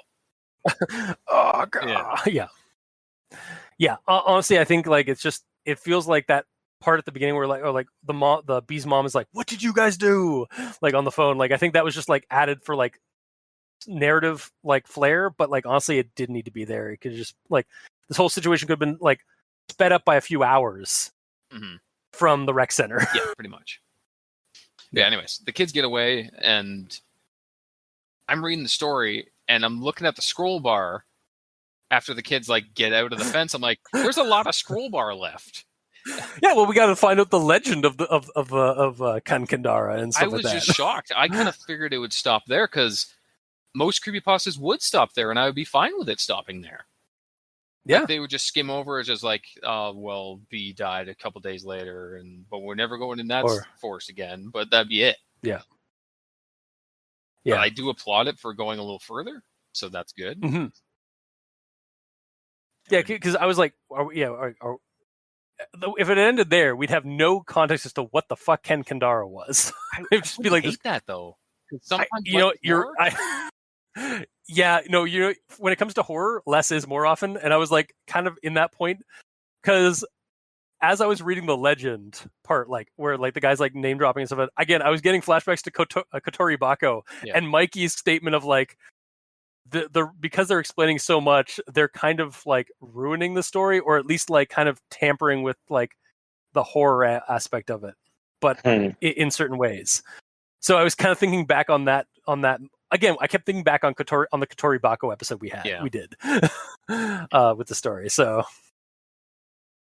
I get you. I'm definitely with you on this, gamer. Like it could have been good if they just ended here. But I don't hate that they kept going, but like it didn't need to keep going. I'm personally fine with that it kept going because I do like learning about the lore of everything that's happening. Oh, for sure. But it could have stopped there and it would have been fine. Regardless, moving on. Yeah. This is talking about a bee. There's no word that he died or anything, but apparently he fully recovered, now living somewhere peacefully. On that note, after being the person to put all the events into motion, Bee's father never once showed his face. I have no idea what he intended to happen out of all this. And then I'm like, wait, that's right. It's only his mother that went with him there. Like, no one's been concerned that the father apparently just disappeared after sending his son off to die. Yep. So what's up with that? Well, I mean, like, it's sort of like just like a shame sort of situation. Maybe. Yeah. It's almost sounding like he's like no one knows where he is. Like not even they've ghosted. Either he ran off, like from shame, or he's just been ghosted by the community. Maybe. Or he was out the day before he told his son to go out into the woods. He went for a walk nearby there, and he was killed and claimed by the Kankandara, and he's like a meat puppet to get more people out there. Yep. It would definitely fall in line with wouldn't fall in line with the snake god thing, but it would fall in line with the spider-esque setup of Kankandara's like form. Mm-hmm. Yeah, I don't believe the snake has anything to do with it. Like, basically, the Shrine Maiden was dying, and she made a deal with the devil, in this case, a spider creature, to get back at everyone. So it has nothing to do with the snake. The snake actually stopped. He's like, okay, I'm good. Well, no, the snake ate her. Like, snake's the one that killed her. Oh yeah, but it was the betrayal by the villagers that turned her into a grudge, which is what like an angry spirit is. I know. Yeah. I'm just saying the snake killed her and then moved on. He was actually honoring his deal with the villagers. Yes. Yeah. Yeah, for sure. Mm-hmm. I'm also down with that. Because again, it adds to that like. What is it? Horror is just incompetency. It's or just misconceptions. Like because the snake was there, even though it left, everyone's just still blaming the snake that like behind like that, or like they're trying to appease the snake, even though like it's solid, it's good, it's moved on, but they're still trying to appease it later on. Yep. And at this point, I forget who says this. Maybe it's Muscle Suit, Mr. That guy, the old guy. In general, she didn't leave that area, but if there was a fence around it, then maybe as the kids, then like we saw, there were times where she might hang from the exterior as well. I didn't know she was hanging from the exterior when she was chasing them. I thought she was staying inside. You didn't see that, really? No, because like from the fence line stuff, like it was like she was like moving along it like a spider on a web. That's so I envisioned it like she was like climbing up along the chain link fence and stuff like that, like on the inside, like a spider. Yeah, it's saying outside. Yeah, I thought he was climbing along the inside of the fence to get A. Hence why he was shitting his pants to get over the fence. Yeah, that's what I wonder again if that's like an issue with like the translation, or like maybe that's like when the exterior. Maybe she meant the exterior fence. Not the 6 tree perimeter inside the fence line. It's very clear. I'm a little hang from the exterior as well. Yeah, I think it means that like she can go outside of the fence, but she's kind of like just being a little tricksy and like goofball while she's out there to try and like lure people deep like toward her fence line, and then as soon as they get into the fence line, they're fucked. Like, you done fucked up, bitches. What does the fence do if she can hang on the outside of it? You know? Yeah, it's not stopping her. It's. I think this is like it wasn't properly described, or it didn't like describe it the way they wanted it to be described. I guess. Yeah. Also, I just have to say, every time you keep bringing up the old guy's muscle glasses, I just think so. I keep wanting to say so Master Roshi. Yeah. Basically. Yeah, I'm fine with that. All right. So then on to final thoughts. So, do our opinions change of the show or change of the story? Let's find out. So, for me, I liked the overall plot and the core setup.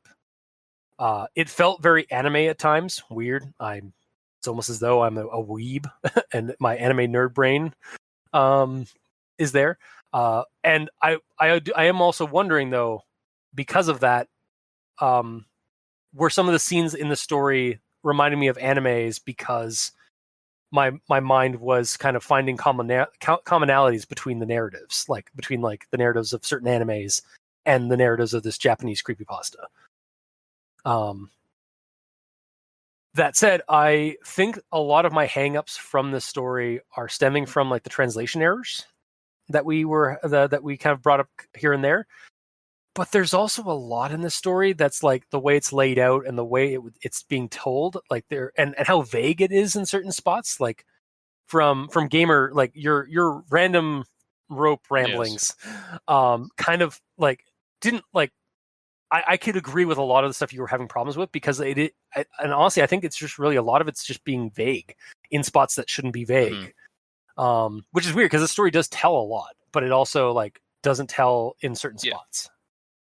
So it got really confusing in certain areas. I think out of all the translated Kowabana creepypastas that we've done, wow, I just basically said creepypasta twice. All the Kowabana stories that we did from this top 5 list, I think this is probably I'm not trying to be mean, but I think this is probably like the one that's not translated as well as the others have been. But maybe it's just the way the story was written in the original Japanese text. Like that's how it's coming through. It's coming through with the same kind of issues that we've seen in English written creepypastas. Regardless of the flaws that I saw in it and such, even during our rundown stuff, I'm still going to partially recommend this story because I think it, like at its core, it is an interesting story and idea, and the creature is cool. The legend is interesting, so I think you can't just like dismiss it. At least from my point of view. And certainly I would love to use this as game fodder for a spooky horror story or horror game. So I will partially recommend this story. Mikey, these stands before you do that. Now that you mentioned that you're talking about like how this is possibly the one with the roughest translation just because there's a lot of stuff missing. What out of the 5 that we've done recently? Well, technically 4, but yeah. Because we didn't do the Hashu-sama. What? We didn't do the 5th one would have been the Hachishaku-sama one, but we didn't do that one. Can we do 5? Because I'm looking at the list here. There's Kage Cow, Kisaragi Station. Kage Cow wasn't from the story. Kage Cow was actually from Creepypasta. Was it? It kind of has that vibe. Or sorry, Creepypasta.fandom. Monster. Okay, gotcha. Never mind. Yeah. It's fine. So what are the ones? Kisaragi Station. We had Kitsuragi Station. We had Higyu-sama, Atari Bako, and Kankandara. Yeah. Which is your favorite out of those? Fuck. I know. Also, we did do Kisaragi Station Part 2, so technically we did do 5. Yeah. Now think about it. But yeah, that was an entirely different story. Honestly, yeah. Honestly, I think Kisaragi Station Part 1 is my favorite out of them all that we've done from the list. This one's probably a close second.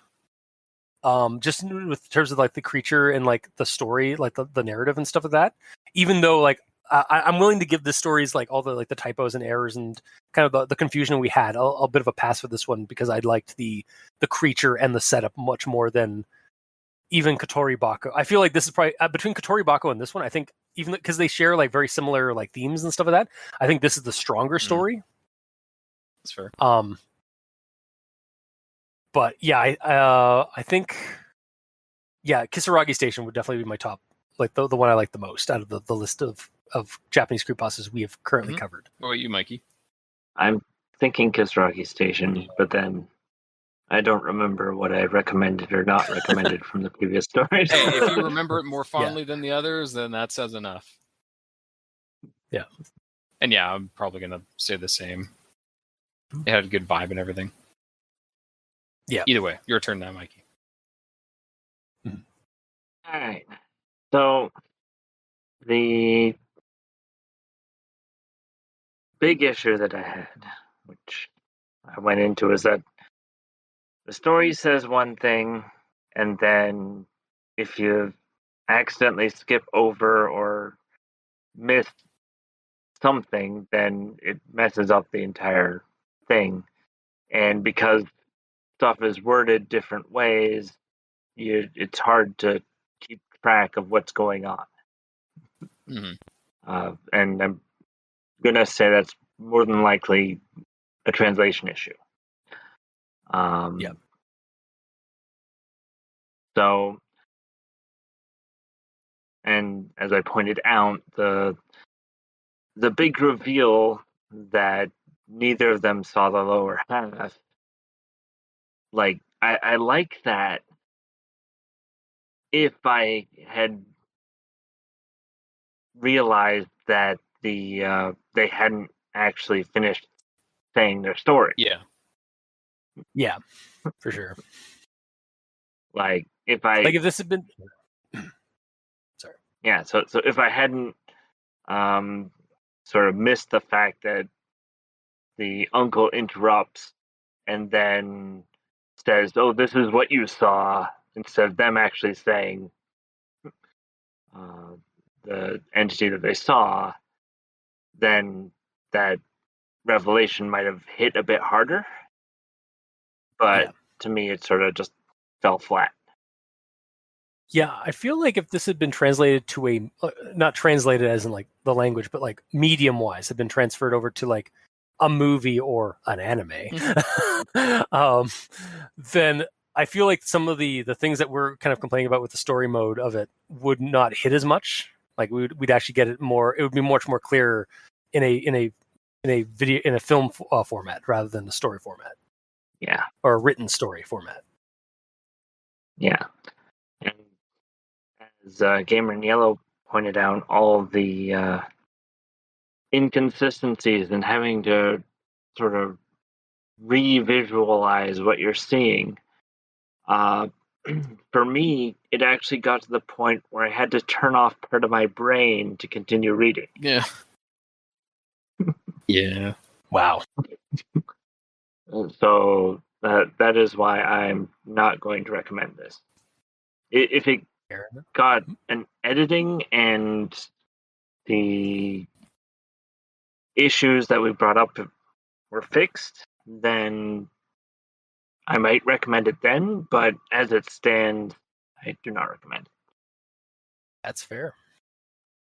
All right, Gamer. It sounded like you were going to say something there. No? No. Okay, No. I heard Mikey say something. Sorry. For me, at the start, I said that I gave it a partial. After going through it again, might lower a little bit just because I know I was annoyed by like the rope and everything and all that, but like as much as I complained about all the rope and all that, and how much I had to constantly redraw all the images in my head, reading through the story itself, the meat of the actual story, I did enjoy that. It was a lot like Katoribako, sure. But that's like saying Freddy Krueger is Jason Voorhees. You know, they're similar in aspect, but they're not. They're not the same. I would probably use more. Sorry, not to cut you off. not to play old guy again. But I would probably use the rather for it's like comparing Jason Voorhees to Michael Myers. Why? Because they are both. Because like Freddy Krueger is a very different animal of slasher than Jason. That's the whole point. They're both slasher villains, I know, but like they're I feel very like different. But I feel like the Jason versus Jason versus Michael Myers, which I would fucking pay to watch that movie. I feel like they have the similarities that this story had with Katoribako, but they are also they are also distinct to their own character. They have their different origins, and they have a similar like kind of repertoire of but they have different origins and like certain details that make them unique. I will stop though interrupting with your I don't get what you're saying. They're very different, just like these stories are very different. In Katoribako, there's no monster that comes out of the box or nothing that potentially kills you. It's the box itself kills you by unknown means. They're very different. Jason Voorhees and Michael Myers are dudes that have a machete or some bladed weapon and cut you down. They are very similar. Katori Bako and Kankandara are very different. All right, fair enough. I'll concede. Good to that. God. Wow. But like, yeah, as I was saying before, the story could have stopped halfway through and it would be acceptable. But I do applaud it for continuing and following up with the characters in greater detail. I like that. How it did it, though, because, it's not describing things as they should be described in the order that they should be described. Because, again, having to rewrite everything in my head and all that because things aren't shown to me. But any problems I had with the story are simply grammar and not having things properly described. The story itself went on, it went well. I liked how the story went itself. I like the creature. I like the origin behind it and everything. I like it a lot more than Katari Bako, honestly, because I had so many questions. I have a lot of questions with this, but I had so many with that. Like, why keep making boxes? Just make one, get rid of the bad guys, you're done. But no, they have to keep making more problems. Where that didn't happen in this, they did a thing, and then the grudge happened because they backstabbed the Shrine Maiden, and this is the fallout from it. Great, I understand that. There's no Derplin-ness there. Even though I did say that there was some Derplin-ness in this story. Well, the kids were from Derplin. Yes, there you go. not the villagers long ago who made the problem. But overall, I'll give it a partial recommendation for the story itself. But I think it needs a little bit of a rewrite to potentially name characters and visualize things as the characters see them, so we can be immersed in the eyes of the character. Because if the character's showing up and he's awestruck by seeing this thing in front of him that will be described to you in 5 minutes, it's weird. Yeah, no, for sure. I 100% agree with you on that. The story could 100% would benefit from a rewrite, not a rewrite, but a couple of rounds of editing and again making some slight tweaks and refinements to the story. Yeah, remove the fog of war as the characters remove the fog of war. You know what I mean? Yeah. So because you said it earlier, it's kind of stepping down from your partial recommendation, but okay. Yeah, it's a low partial just because of how much fair. No, that's the fair. Annoyances annoyed me. Okay, so overall, we didn't really change. We only slightly tweaked our recommendations on this one. Yeah. So yeah, 2 partial recommendations and a non-recommendation. So do with that what you will, internet. And that has been this week's episode. So if you like what you heard, or if you didn't, leave a comment in the comment section below where this gets posted, whether it be on Podbean, Facebook, YouTube, or Tumblr. You can also send us emails at aldenterigamortis@gmail.com. That's ALDENTERIGAMORTIS@gmail.com. Where you can also leave us suggestions for other creepypastas, SCPs, spooky things. You creep it, we'll peep it. Yeah. If you'd like to talk to us on Twitter, we are there. Mikey is at the East Ends for Evil. The Gamer in Yellow is at The Gamer in Yellow, but without that W because his name is very long. Yeah. And I'm at Review Cultist.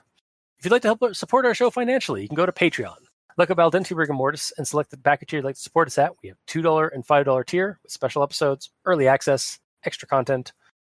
To our patrons that are helping support the show, thank you guys immensely. You're helping keep those hosting bills at bay.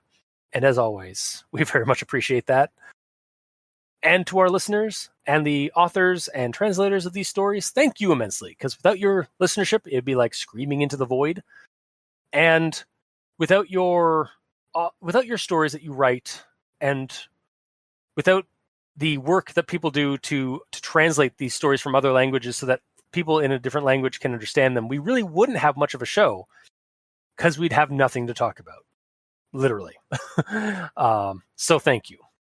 Until next time, I have been your host, Review Cultist. I'm Mikey, East Ends for Evil. And I'm the Gamer in Yellow. And this has been Al Dente Rigor Mortis. Sleep well.